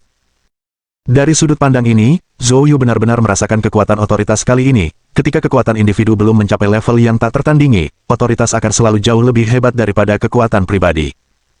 Oleh karena itu, menghadapi permintaan maaf Ye Mengmin, Zhou Yu tidak lagi memasang wajah tegas. Tidak apa-apa, itu semua sudah berlalu. Mendengar ini, Ye Mengmin langsung tersenyum. Sudah kuduga, saudara Zhou sepertinya bukan orang yang picik. Haha, mulai sekarang, kita semua bersaudara. Ye Mengmin menjadi ramah hanya dalam beberapa kata, membuat Zhou Yu benar-benar tercengang. Pada saat ini, Zhang Zheng juga berjalan mendekat. "Zhou Yu, karena urusan di sini sudah selesai, aku akan kembali dulu. Jika kamu punya waktu, datanglah ke tempatku untuk minum teh." Zhou Yu dengan cepat berkata, "Paman Zhang, terima kasih atas waktu ini." Zhang Zheng melambaikan tangannya. "Itu semua ada di keluarga, tidak perlu kata-kata seperti itu. Tidak perlu bersikap formal padaku." Zhou Yu mengangguk, lalu mengantar Zhang Zheng dan Paman Liu ke mobil. Setelah Zhang Zheng dan yang lainnya pergi, hanya Ye Mengyun dan saudara laki-lakinya, Zhou Yu, dan Jiang Fengnian yang tersisa di halaman. Ye Mengmin menatap Zhou Yu dan berkata, "Saudara Zhou, apa rencanamu selanjutnya?" Setelah mendengar pertanyaan Ye Mengmin, Ye Mengyun dan Jiang Fengnian juga mengalihkan pandangan mereka. Zhou Yu berkata dengan suara yang dalam, "Saya ingin bertemu Xiang Yinglong untuk mendapatkan informasi tentang domain gelap darinya." Wilayah gelap. Ekspresi di mata Ye Mengmin, Ye Mengyun, dan Jiang Fengnian langsung berubah. Seolah-olah mereka telah mendengar sesuatu yang tidak dapat dipercaya. Segera setelah itu, Ye Mengmin dengan bersemangat bertanya, "Zhou Yu, apa hubungan Xiang Yinglong dengan domain gelap?" Zhou Yu tertegun. Respons dari ketiganya agak terlalu kuat. Dia menjelaskan secara singkat kerjasama Xiang Yinglong dengan Black Domain Assassin, Mi Zhongwu. Tentu saja, dia mencari Xiang Yinglong untuk menemukan dalang di belakangnya, Mi Zhongwu. Namun, setelah mendengar apa yang dikatakan Zhou Yu, wajah ketiga individu tersebut, Ye Mengmin, menjadi sangat serius. "Zhou Yu, apakah Xiang Yinglong benar-benar berkolusi dengan pembunuh domain hitam?" "Masalah ini bukan masalah yang remeh." Zhou Yu mengangguk. "Aku telah menangkap salah satu pembunuh dari Dark Domain, bernama Guichi, yang sekarang bekerja untukku. Semua ini adalah apa yang saya pelajari darinya." Mendengar ini, wajah Ye Mengmin berubah sangat gelap, matanya dipenuhi dengan niat membunuh yang dingin. Betapa beraninya Xiang Yinglong berurusan dengan domain gelap. Dia sedang mencari kematian. Melihat reaksi kuat Ye Mengmin, Zhou Yu bertanya dengan rasa ingin tahu. "Apakah masalah ini seserius itu?" Ye Mengyun mengangguk. "Ya, Paviliun Bela Diri dan Aula Hukuman adalah institusi kekerasan tingkat tertinggi di negeri naga, dua penghalang terpenting bagi keamanan nasional. Prioritas utama Paviliun Bela Diri dan Aula Hukuman adalah menjaga kemurnian mutlak. Yang mereka maksud dengan kemurnian adalah tidak boleh ada kolusi dengan kekuatan ilegal lainnya. Sekalipun Xiang Yinglong korup, atau bahkan menggunakan tipu daya untuk menyingkirkan bawahannya, selama dia menutupinya dengan baik, dia tidak akan menghadapi terlalu banyak masalah. Namun jika dia berkolusi dengan Dark Domain, maka sifat permasalahannya akan berubah total." Petik 2. Zhou Yu tampaknya mengerti sedikit. Pada saat itu, Ye Mengmin tidak mampu lagi menahan amarahnya. "Ayo kita temui pengkhianat ini." Setelah berkata demikian, dia melangkah menuju ruang bawah tanah, diikuti Zhou Yu dan yang lainnya dari dekat. Berkat pengaturan khusus Hou Guangxu, Xiang Yinglong ditahan di penjara bawah tanah surgawi nomor 3. Hou Guangxu melakukan ini, jelas, untuk membela Zhou Yu. Kelompok itu tiba di jendela ruang bawah tanah surgawi nomor 3. Pada saat itu, Xiang Yinglong duduk di dalam penjara, ekspresinya tenang, tampak sedang berpikir keras. Ketika dia melihat Zhou Yu dan yang lainnya muncul di jendela, kelopak mata Xiang Yinglong berkedut, melirik mereka dan kemudian menundukkan kepalanya lagi. Tanpa berusaha menyembunyikan amarahnya, Ye Mengmin langsung memarahi. Xiang Yinglong, aku memberimu kesempatan sekarang untuk secara aktif mengakui kesalahan yang telah kau buat. Jika kau melakukannya, aku bisa mempertimbangkan hukuman yang lebih ringan untukmu. Petik 2. Mendengar ini, Xiang Yinglong perlahan mengangkat kepalanya, berbicara dengan cara yang bermartabat. Direktur Ye, saya sudah mengakui kesalahan saya, kegagalan saya dalam memeriksa dengan benar orang-orang yang saya pekerjakan, dan saya bersedia menerima hukuman apapun. Bang! Ye Mengmin meninju jendela penjara bawah tanah. Xiang Yinglong, jangan ngomongin omong kosongmu tentang kegagalanmu dalam memeriksa orang dengan benar. Aku bertanya tentang hal lain. Wajah Xiang Yinglong sedikit berubah, tetapi dia masih mempertahankan ketenangannya. Direktur Ye, saya tidak mengerti kesalahan apa lagi yang mungkin telah saya buat di tempat lain. Ye Mengmin menyipitkan matanya. Xiang Yinglong, sepertinya ingatanmu agak lemah, jadi izinkan aku mengingatkanmu. Apa hubunganmu dengan Mi Zhongwu? Saat ini dia berafiliasi dengan kekuatan mana? Mendengar kata-kata itu, sekilas kepanikan melintas di mata Xiang Yinglong. Sebagai seorang direktur, dia tentu sangat menyadari apa tabu terbesar dalam paviliun bela diri. Oleh karena itu, kontaknya dengan Mi Zhongwu sangat jarang, dan dia selalu membuat persiapan yang matang untuk setiap pertemuan. Setelah setiap kontak, dia akan menghapus semua jejak. Sekarang, dengan Ye Mengmin yang tiba-tiba menyebut Mi Zhongwu, orang tidak perlu berpikir terlalu banyak untuk mengetahui bahwa Zhou Yu pasti telah memberitahu Ye Mengmin sesuatu. Tatapan Xiang Yinglong berkedip dingin ke arah Zhou Yu. Lalu, menoleh ke Ye Mengmin, dia memasang wajah polos. Direktur Ye, apa Mi Zhongwu? Saya tidak mengenalnya. Saya tidak mengerti apa yang Anda bicarakan. Bab 822. Interogasi. Xiang Yinglong tentu saja sangat jelas mengenai tabu-tabu di aula hukuman aula bela diri. Jadi, mustahil baginya untuk mengakui keterlibatannya dengan domain gelap. Itu tidak ada bedanya dengan mencari kematian.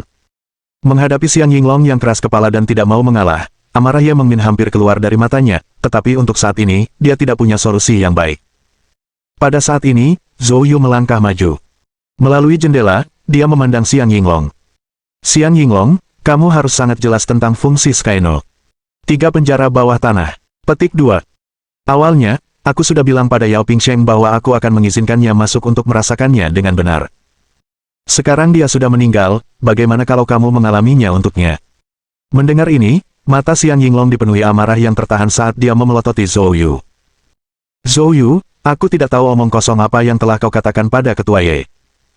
Tapi, tidak peduli cara apa yang kau gunakan, aku tidak akan pernah mengakui hal-hal yang tidak kulakukan. Jika kau ingin menekanku untuk membuat pengakuan palsu, lakukan saja yang terbaik. Mata Zhou Yu menyipit, dan dia berkata sambil tersenyum tipis. Menteri Xiang jelas ahli dalam menjebak orang. Namun, apapun yang kau katakan untuk membungkamku, aku tidak akan memasukkannya ke hati. Xiang Yinglong, aku hanya punya satu permintaan, bantu aku menemukan Mi Zhongwu, aku bisa memohon padamu, membantumu menyingkirkan semua urusan lainnya, dan memberimu kesempatan pensiun yang bermartabat. Kalau tidak, paling lambat besok, aku akan memintamu mengaku dengan sukarela. Pada saat itu, kamu tidak akan punya jalan keluar. Pikirkan sendiri. Wajah Zhou Yu menunjukkan senyum tipis. Dia telah merasakan metode Zhou Yu yang memang mengerikan. Namun, Xiang Yinglong tidak menunjukkan keraguan. Betapapun fasihnya Zhou Yu berbicara, tidak mungkin dia mengakui hal-hal ini dengan sukarela. Dia menatap Zhou Yu dengan dingin. Aku tidak punya apapun untuk diakui. Aku tidak tahu Mi Zhongwu, jadi gunakan metode apapun yang kau punya. Mendengar ini, mata Zhou Yu menyipit. Bersulang untukmu ditolak dengan harga minuman yang dipaksakan. Kalau begitu aku akan membantumu. Dia segera mengambil palu perunggu di samping penjara bawah tanah dan memukulkannya ke bawah. Ledakan. Suara lonceng yang mengerikan bergema di dalam ruang bawah tanah. Xiang Yinglong secara alami sangat akrab dengan lonceng perunggu yang kehilangan jiwa, dan dia segera menggunakan kekuatannya untuk melindungi laut kesadarannya, menghalangi sebagian besar suara lonceng. Melihat ini, Zhou Yu mencibir dan menyerang 3 kali lagi. Di bawah kendalinya yang disengaja, 3 suara lonceng saling tumpang tindih dan meraung ke arah Xiang Yinglong. Kali ini, Xiang Yinglong kesulitan untuk menolak. Bersamaan dengan bunyi bel yang menembus tubuhnya, darah mengucur dari sudut mulutnya. Namun dia tetap tidak mengucapkan sepatah kata pun. Melihat hal ini, Zhou Yu menyerahkan palu perunggu kepada penjaga penjara bawah tanah. Teruslah memukul, jangan berhenti sepanjang malam. Penjaga di sampingnya segera mengambil palu dan melanjutkan memukul. Zhou Yu kemudian berkata kepada Ye Mengmin dan yang lainnya. Ye Mengmin agak enggan, tetapi Ye Mengyun dengan paksa menyeretnya keluar. Setelah mereka pergi, Ye Mengmin dengan marah berkata, "Kita seharusnya tidak membiarkan dia pergi begitu saja." Ye Mengyun berkata dengan kesal, "Lihatlah kondisinya, apakah menurutmu dia akan bisa berbicara? Jika dia bersikeras untuk diam, apa yang bisa kamu lakukan padanya?" Mendengar ini, Ye Mengmin kehilangan kata-kata. Memang, dia tahu bahwa, bagaimanapun juga, Xiang Yinglong adalah seorang pendekar tangguh di alam suci pertengahan, memiliki tingkat kultivasi yang kuat, dan karena saat ini dia menjabat sebagai menteri di Balai Bela Diri Kota Hai, tanpa menentukan kejahatan yang lebih berat, bahkan dia tidak dapat menyingkirkannya sesuka hati, atau akan mendatangkan banyak masalah yang tidak perlu bagi keluarga Ye. Jadi, apa saranmu untuk kita lakukan? Kita tidak bisa membiarkan sampah seperti itu terus berada di aula bela diri. Ye Mengmin meninju dinding di sampingnya. Tampak jelas bahwa Ye Mengmin memiliki rasa sayang yang mendalam terhadap aula hukuman aula bela diri, dan terlebih lagi, dia sangat membenci orang-orang seperti Xiang Yinglong. Ye Mengyun menatapnya dengan dingin. Hanya karena kamu tidak bisa melakukan apapun, bukan berarti Zhou Yu tidak punya pilihan, kan? Benarkah, Zhou Yu? Tiba-tiba, Ye Mengyun berbalik menatap Zhou Yu. Ye Mengmin terkejut dan juga melihat ke arah Zhou Yu. Zhou Yu, apakah kamu punya cara? Zhou Yu mengangkat bahunya, dia menyadari bahwa Ye Mengyun benar-benar cerdas, tidak ada yang bisa lolos dari pandangannya.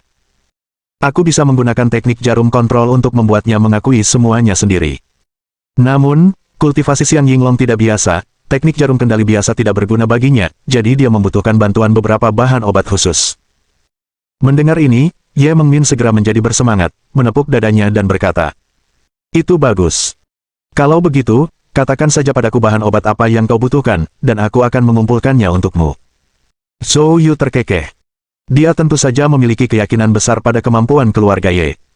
Dia kemudian segera menuliskan bahan-bahan obat yang dibutuhkan dan menyerahkan daftarnya kepada Ye Mengmin. Ye Mengmin menerima resep obat itu, melihatnya sekilas, lalu bersemangat pergi mengumpulkan bahan obat. Sementara itu, Jiang Fengyan, melihat Ye Mengyun dan Zhou Yu bersama, dengan sangat bijaksana berkata, "Ah, aku sudah tua, dan tidak punya banyak tenaga lagi, aku lelah, aku akan tidur sebentar dengan Wakil Menteri Ho, kalian anak muda, ngobrol saja. Ingatlah untuk memberitahu saya saat menginterogasi Xiang Yinglong." Setelah berbicara, Jiang Fengyan segera keluar. Tatapan penuh arti yang diberikan Jiang Fengyan sebelum pergi membuat suasana antara Zhou Yu dan Ye Mengyun tiba-tiba berubah canggung. Zhou Yu dan Ye Mengyun saling memandang, mata mereka bertemu dengan tepat. Ye Mengyun segera menghindar. Dan Zhou Yu juga merasa agak canggung. Dia merasa harus mengatakan sesuatu, tetapi dia tidak tahu harus berkata apa. Pada saat itu, Ye Mengyun berbicara. "Baiklah, bahan-bahan obat yang tersisa dari tempat Tuan Tua Bai, aku sudah membawanya kembali, semuanya ada di dalam mobil. Ingatlah untuk membawanya saat Anda kembali." Petik 2. Mata Zhou Yu berbinar. Dengan bahan-bahan obat ini, Tuan Tua Bai memiliki harapan untuk memulihkan kultivasi seni bela dirinya. "Nona Ye, saya mengucapkan terima kasih atas nama Tuan Tua Bai sebelumnya." Ye Mengyun menatapnya dalam-dalam. "Tidak perlu berterima kasih padaku, ini hanya pertukaran di antara kita. Aku tidak ingin mengingkari janjiku." Zhou Yu tanpa sadar menyentuh hidungnya. Mengapa dia merasa nada bicara Ye Mengyun agak aneh? Keduanya kembali terdiam.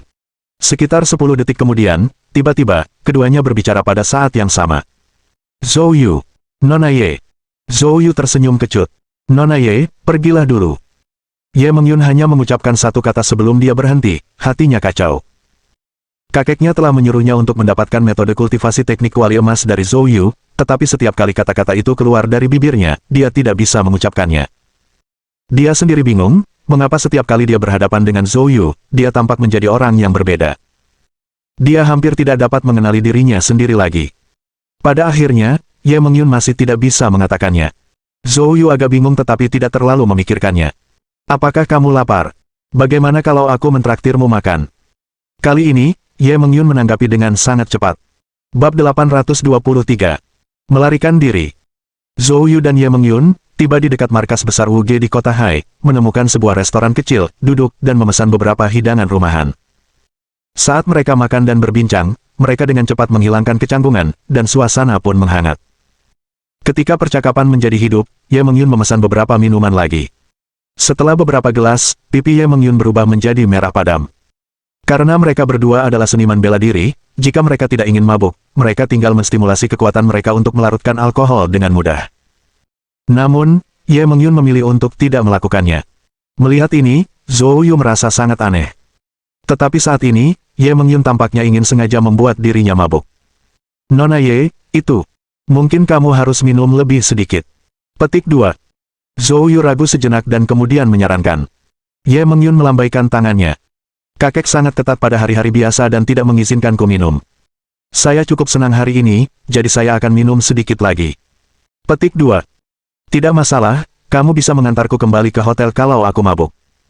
Kebanyakan pria akan menjadi liar imajinasinya setelah mendengar ini. Mungkinkah gadis ini ingin memberinya kesempatan? Namun Zhou Yu tidak berpikir demikian. Karena dia dapat merasakan ada sesuatu yang dipikirkan Ye Mengyun. Tetapi karena Ye Mengyun tidak membicarakannya, dia juga merasa tidak nyaman untuk bertanya. 1 jam kemudian, Ye Mengyun mulai bergoyang. Zhou Yu segera memegangnya agar tetap tenang. Nona Ye, sudah larut malam, ayo kembali. Ye Mengyun menatap Zhou Yu dengan mata mabuk dan berkaca-kaca. Zhou Yu mendukung Ye Mengyun, keluar, memanggil taksi, dan menuju hotel. Duduk di dalam mobil, Ye Mengyun tiba-tiba bergumam dengan linglung. Zhou Yu, bagaimana menurutmu? Jika aku meminta sesuatu padamu, apakah kamu akan memberikannya kepadaku? Dia terkejut dengan pertanyaan tiba-tiba Ye Mengyun. Setelah beberapa detik, Zhou Yu bertanya. Ye Mengyun menggumamkan sesuatu, tetapi Zhou Yu tidak menangkapnya dengan jelas. Zhou Yu bertanya lagi, tetapi saat itu, Ye Mengyun sudah terdiam. Dia menoleh dan menyadari kepala Ye Mengyun sedang bersandar di bahunya, tertidur. Meski tertidur, bibirnya tampak bergerak. Adegan ini membuat Zhou Yu menonton sambil terkekeh tak bisa berkata-kata. Wanita muda ini cukup lucu. Setelah tiba di hotel, Zhou Yu mengguncang Ye Mengyun, tetapi dia tidak bangun. Zhou Yu tak berdaya, tidak punya pilihan selain menggendongnya keluar dari mobil dan menuju hotel. Sepanjang jalan, banyak sekali tatapan mata yang tertuju pada mereka. Bahkan dengan ketenangan Zhou Yu, hal itu membuatnya merasa tidak nyaman seluruhnya. Bahkan ada yang lewat sambil mengumpat di belakangnya. Sialan, kubis yang bagus akan dirusak oleh babi. Zhou Yu terdiam. Setelah menenangkan Ye Mengyun, Zhou Yu meninggalkan ruangan. Akan tetapi, saat ia hendak tidur lagi, teleponnya tiba-tiba berdering. Dia mengangkatnya dan melihat itu adalah panggilan dari Hou Guangxu. Mengapa Hou Guangxu menelepon tengah malam? Dengan kebingungan, Zhou Yu menjawab panggilan itu. Zhou, kabar buruk, Xiang Yinglong telah melarikan diri. Ekspresi wajah Zhou Yu menjadi gelap. Lolos. Apa yang telah terjadi? Hou Guangxu berkata dengan cemas, saya tidak tahu detailnya, dia mungkin meninggalkan mekanisme rahasia di penjara karakter Tian. Baru saja dia melukai penjaga penjara dan melarikan diri. Saat ini, Zhao Zhengde sedang mencoba menghentikannya. Tapi sepertinya Zhao Zhengde tidak ingin bertarung sampai mati dengan Xiang Yinglong, aku khawatir dia akan membiarkan Xiang lolos secara diam-diam. Mendengar ini, Zhou Yu segera berkata, aku akan segera ke sana. Setelah menutup telepon, Zhou Yu bergegas turun untuk menuju markas besar Wuge di kota Hai. Sementara itu, di halaman paviliun bela diri kota Hai, para pengikut paviliun bela diri berkumpul dari segala arah. Di tengah halaman, 2 orang saling berhadapan. Zhao Zhengde menatap Xiang Yinglong dengan ekspresi muram. Xiang Yinglong, sebaiknya kau kembali dengan tenang. Masalahmu tidak seserius itu, jangan hancurkan masa depanmu. Petik 2.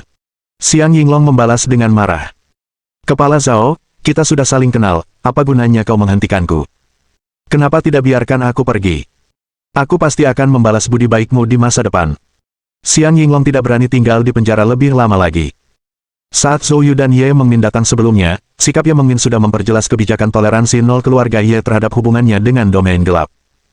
Itu berarti Ye Mengmin pasti akan menemukan cara untuk memaksanya membocorkan beberapa informasi. Kalau saja Ye Mengmin, Xiang Yinglong tidak akan begitu ingin keluar dari penjara, ia akan terus mengulur waktu Ye Mengmin. Selama dia tidak mengaku, tidak banyak yang bisa dilakukan Ye Mengmin. Namun dengan keterlibatan Zhou Yu, segalanya menjadi berbeda. Terutama kata-kata yang ditinggalkan Zhou Yu sebelum pergi membangkitkan ketakutan yang tak dapat dijelaskan dalam dirinya. Dia tidak tahu apa yang akan dilakukan Zhou Yu besok, tetapi dia punya firasat bahwa Zhou Yu benar-benar punya cara untuk membuatnya bicara. Jika dia menunggu sampai besok, itu mungkin sama saja dengan menunggu kematian.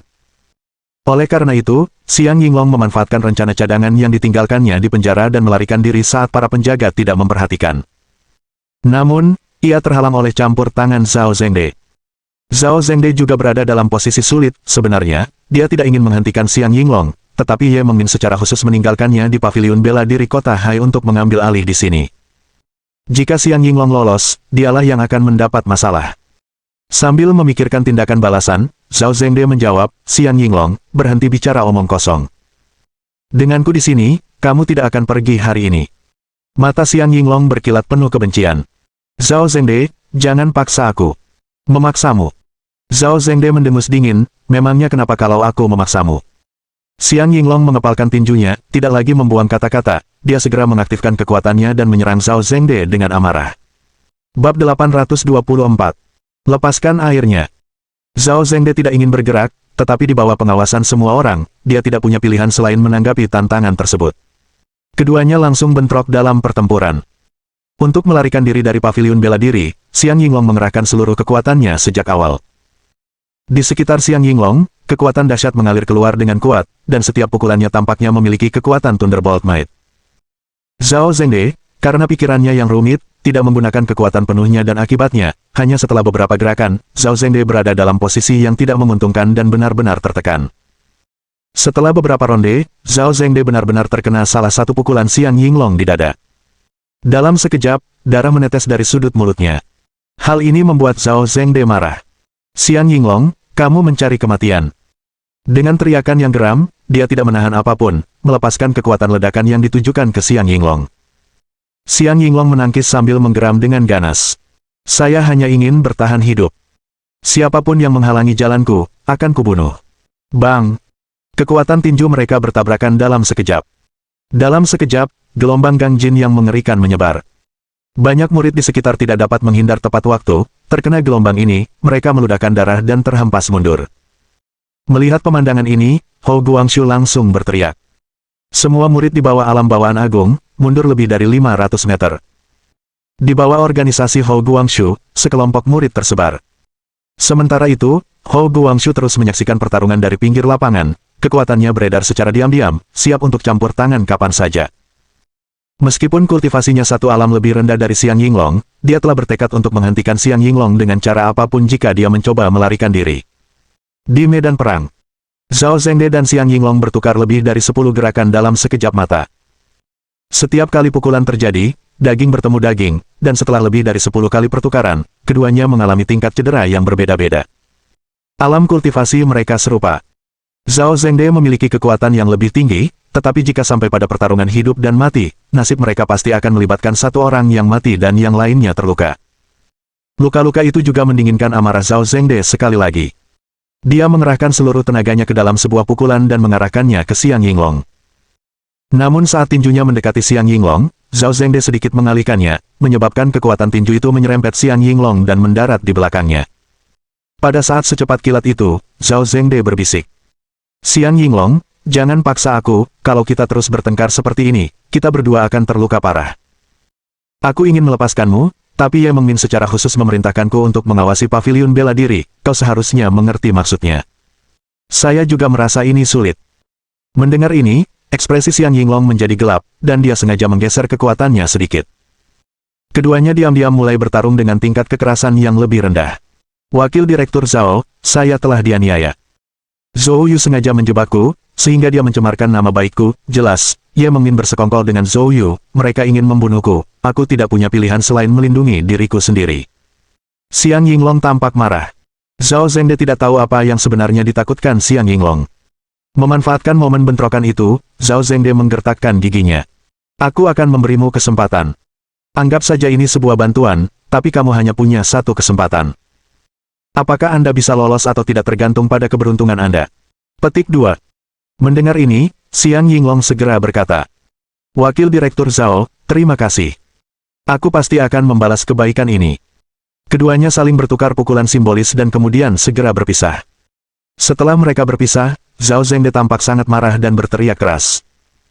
Xiang Yinglong, karena kamu begitu keras kepala dan tidak tercerahkan, jangan salahkan aku karena bersikap kejam. Hari ini, bahkan jika nyawaku menjadi taruhannya, aku tidak akan membiarkanmu lolos. Kecuali kau melangkahi mayatku. Setelah berkata demikian, Zhao Zhengde mengumpulkan kekuatannya, dan di sekelilingnya tampak jelas seberkas cahaya biru muncul. Jelas, ini adalah perwujudan pengaktifan kekuatannya sepenuhnya. Saat berikutnya, Zhao Zhengde meninju ke arah Xiang Yinglong. Saat pukulan itu dilakukan, kekuatan langit dan bumi di sekitar mereka terguncang. Murid-murid paviliun bela diri di sekitarnya, saat melihat ini, semuanya benar-benar tercengang. Serangan berkekuatan penuh dari seorang Master Mid Holy Realm bukanlah sesuatu yang bisa disaksikan siapapun pada waktu tertentu. Akan tetapi, sekuat apapun pukulan itu, Xiang Yinglong menemukan kelemahan tersembunyi di dalamnya. Dia langsung membalas dengan pukulannya sendiri. Di bawah pengawasan semua orang, kedua pria itu bertabrakan bagaikan dua kereta api yang melaju dengan kecepatan penuh dan seketika saling bertabrakan. Pada saat tabrakan, Gang Jin yang ganas langsung meledak. Kekuatan langit dan bumi di sekitarnya bergetar dan udara menjadi keruh. Di tengah kekacauan ini, terdengar teriakan. Pertukaran itu terlalu cepat, tidak seorang pun dapat melihat dengan jelas apa yang terjadi. Tidak jelas siapakah yang berteriak itu. Hingga gelombang sisa Gang Jin yang mengerikan itu bubar. Hanya untuk melihat Zhao Zhengde menyemburkan darah dengan dahsyat, seluruh tubuhnya terlempar ke belakang saat terbang. Melihat kejadian itu semua orang berseru kaget. Itu Direktur Zhao. Dia terluka. Dan sementara semua orang terkejut, Xiang Yinglong cepat membalikkan tubuhnya dan berlari menuju gerbang. Xiang Yinglong, jangan harap kau bisa lolos. Hou Guangxu yang sudah bersiap pun berteriak keras dan segera mengaktifkan teknik gerakannya, menghadapinya secara langsung, dan menghalangi gerbang terlebih dahulu. Xiang Yinglong menatap Hou Guangxu di depannya, matanya penuh dengan niat membunuh yang dingin. Semua gara-gara Hou Guangxu, dia jadi seperti ini hari ini. Xiang Yinglong menggertakkan giginya karena kebencian. Hou Guangxu, beraninya kau menghalangiku. Hou Guangxu berkata dengan dingin. Xiang Yinglong, kamu seharusnya mengakui kejahatanmu dengan patuh, alih-alih mencoba melarikan diri. Pergilah ke neraka. Dengan niat membunuh yang gila terpancar di matanya, Xiang Yinglong meninju Hou Guangxu dengan ganas. Menghadapi pukulan ini, Hou Guangxu merasakan sensasi tercekik yang tak terlukiskan. Sekalipun dia telah bersiap untuk bertarung sampai mati, saat dia benar-benar berhadapan dengan Xiang Yinglong, dia sungguh menyadari betapa dahsyatnya kekuatan Xiang Yinglong. Di bawah tekanan momentum pukulan ini, seluruh kekuatan tubuhnya terasa seperti terjebak di rawa, sulit untuk bermanuver. Namun di mata Xiang Yinglong, ada senyum sinis. Tepat saat Hou Guangxu hendak dibunuh seketika. Namun, tepat pada saat ini, sosok yang lebih mengerikan tiba-tiba turun dari luar gerbang. Xiang Yinglong, beraninya kamu mengamuk. Saat berikutnya, sebuah pukulan kuat datang dari jauh, melesat di udara. Bang! Bab 825. Bertarung dengan segala kekuatan. Serangan ini tidak terlalu kuat, tetapi secepat kilat. Xiang Yinglong, yang bertekad membunuh Hou Guangxu, tertangkap basah dan terkena serangan. Setelah terkena pukulan itu, ia terpental ke samping dan menghantam tanah dengan keras, tetapi ia segera bangkit berdiri. Dengan wajah penuh amarah yang suram, dia mendongak, hanya untuk melihat sesosok tubuh melaju ke arahnya, dan dalam sekejap mata, muncul di sebelah Hou Guangxu. Orang ini tidak lain adalah Ye Mengmin. Ye Mengmin telah mengatur agar seseorang mengumpulkan bahan-bahan obat yang dibutuhkan oleh Zhou Yu, dan setelah selesai, dia bergegas kembali ke paviliun bela diri. Dia kebetulan melihat pemandangan ini dan karena itu tidak ragu untuk mengambil tindakan. Melihat Ye Mengmin muncul, wajah Xiang Yinglong berubah masam. Dia tidak menyangka bahwa penundaan saja akan membahayakan kesempatannya untuk melarikan diri. Pada saat ini, Zhao Zhengde juga meratap dalam hati saat melihat Ye Mengmin muncul. Saat ini, tidak ada ahli tingkat atas yang hadir, jadi dia bisa berpura-pura dikalahkan oleh Xiang Yinglong, tetapi sekarang dengan kedatangan Ye Mengmin, dia tidak punya cara untuk berpura-pura lagi. Ye Mengmin melirik Xiang Yinglong dengan dingin, lalu mengalihkan pandangannya ke Zhao Zhengde. Zhao Zhengde, apa yang terjadi di sini? Zhao Zhengde buru-buru mengaktifkan teknik gerakannya untuk mendekati Ye Mengmin, wajahnya penuh kepanikan. Direktur Ye, saya tidak menyangka Xiang Yinglong punya rencana cadangan di penjara bawah tanah, dia menyerang para penjaga saat mereka lengah dan menyelinap keluar. Saya berusaha keras untuk menghentikannya, tetapi tanpa diduga, saya terluka oleh serangannya, untungnya, Anda datang tepat waktu. Kalau tidak, kalau dia kabur, saya yang salah. Mendengar ini, Mata Ye Mengmin menyipit. Zhao Zhengde, kamu sebenarnya bahkan tidak bisa menghentikan Xiang Yinglong. Sepertinya masa jabatanmu sebagai wakil direktur akan segera berakhir. Wajah Zhao Zhengde berubah, dan dia segera mencoba menjelaskan. Direktur Ye, aku hanya ceroboh sesaat. Tutup mulutmu. Kita akan membahas masalah Anda nanti.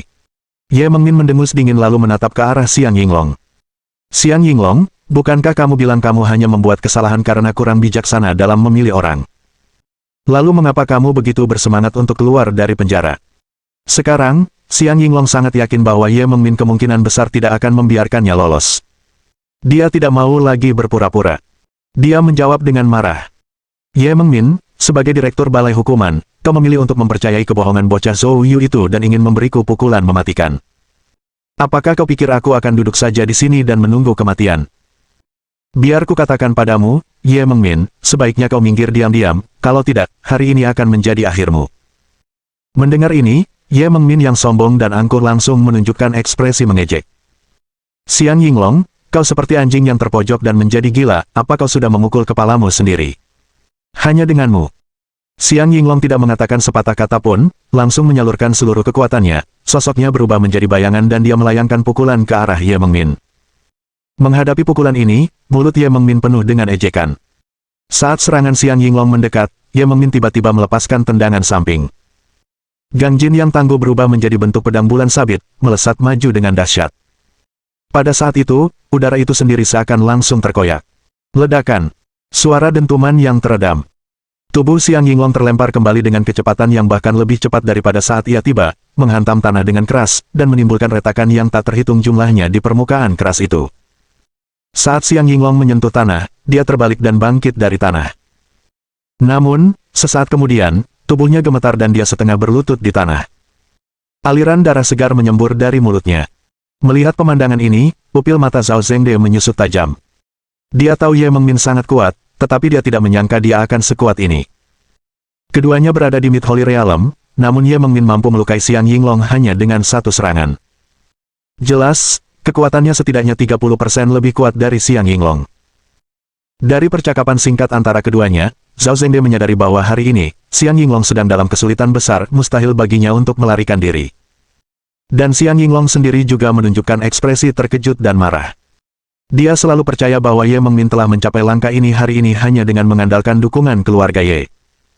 Tetapi sekarang tampaknya kekuatan Ye Mengmin sepenuhnya membenarkan posisinya saat ini. Di usianya yang menginjak 30, kekuatannya seperti itu, bila Anda melihat seluruh ibu kota, dia juga termasuk yang terbaik. Dan tepat pada saat ini, Zhao Zhengde melangkah maju, menatap Xiang Yinglong dengan dingin. Xiang Yinglong, menyerahlah. Hari ini, kamu tidak akan bisa melarikan diri. Petik 2. Bagaimanapun, kamu masih menteri paviliun bela diri kota Hai, dan orang-orang di bawah sedang menonton. Jagalah harga diri-dirimu. Mendengar ini, Xiang Yinglong perlahan berdiri. Dia memandang sekelilingnya dan melihat wajah-wajah yang dikenalnya. Pada saat ini, mata mereka dipenuhi kebingungan dan keheranan. Kebanyakan dari mereka tidak tahu apa yang telah terjadi, atau mengapa menteri mereka berakhir seperti ini.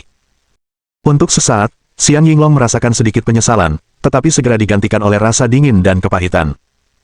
Dia menoleh menatap Zhao Zhengde dan Ye Mengmin, matanya dipenuhi kebencian. Biarkan aku menyerah. Mustahil. Zhao Zhengde mengerutkan kening. Ye kepala divisi dan aku sedang berurusan denganmu bersama-sama, apakah menurutmu kamu masih punya kesempatan?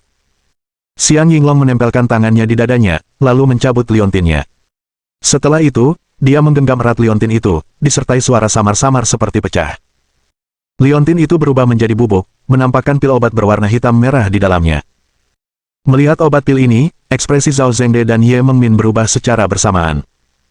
Sebagai anggota paviliun bela diri dan olah hukuman, mereka semua sangat akrab dengan obat pil ini. Itu adalah pil penghancur darah. Hanya mereka yang setingkat menteri atau lebih tinggi yang dapat memperolehnya dari balai hukuman, umumnya digunakan sebagai jalan terakhir. Pil Bloodburst yang diproduksi Punishment Hall, tentu saja, memiliki kualitas terbaik di antara semua pil Bloodburst.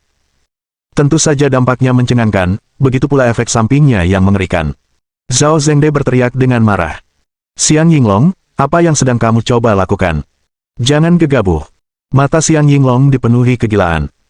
Hari ini, bahkan jika aku mati, aku akan membawamu bersamaku. Sambil meraung, Siang Yinglong menelan pil Bloodburst dalam satu tegukan. Mohon dukungan dari omom ante-ante sekalian, buat subscribe atau sharekan novel Mimin ke Facebook kalian, agar channel Mimin bisa terus berkembang. Dengan begitu, Mimin bisa lebih semangat untuk up novel seru lain ke depannya. Buat teman-teman yang sudah subscribe dan sharekan novel Mimin, Mimin ucapkan terima kasih sebanyak-banyaknya. Sekiranya teman-teman menghadapi masalah video diputar dalam bahasa Inggris, coba tukar kepada bahasa Indonesia original melalui cara ini. Semasa mendengarkan, pencet tombol setting di atas kanan video, pilih audio track dan tukar bahasa.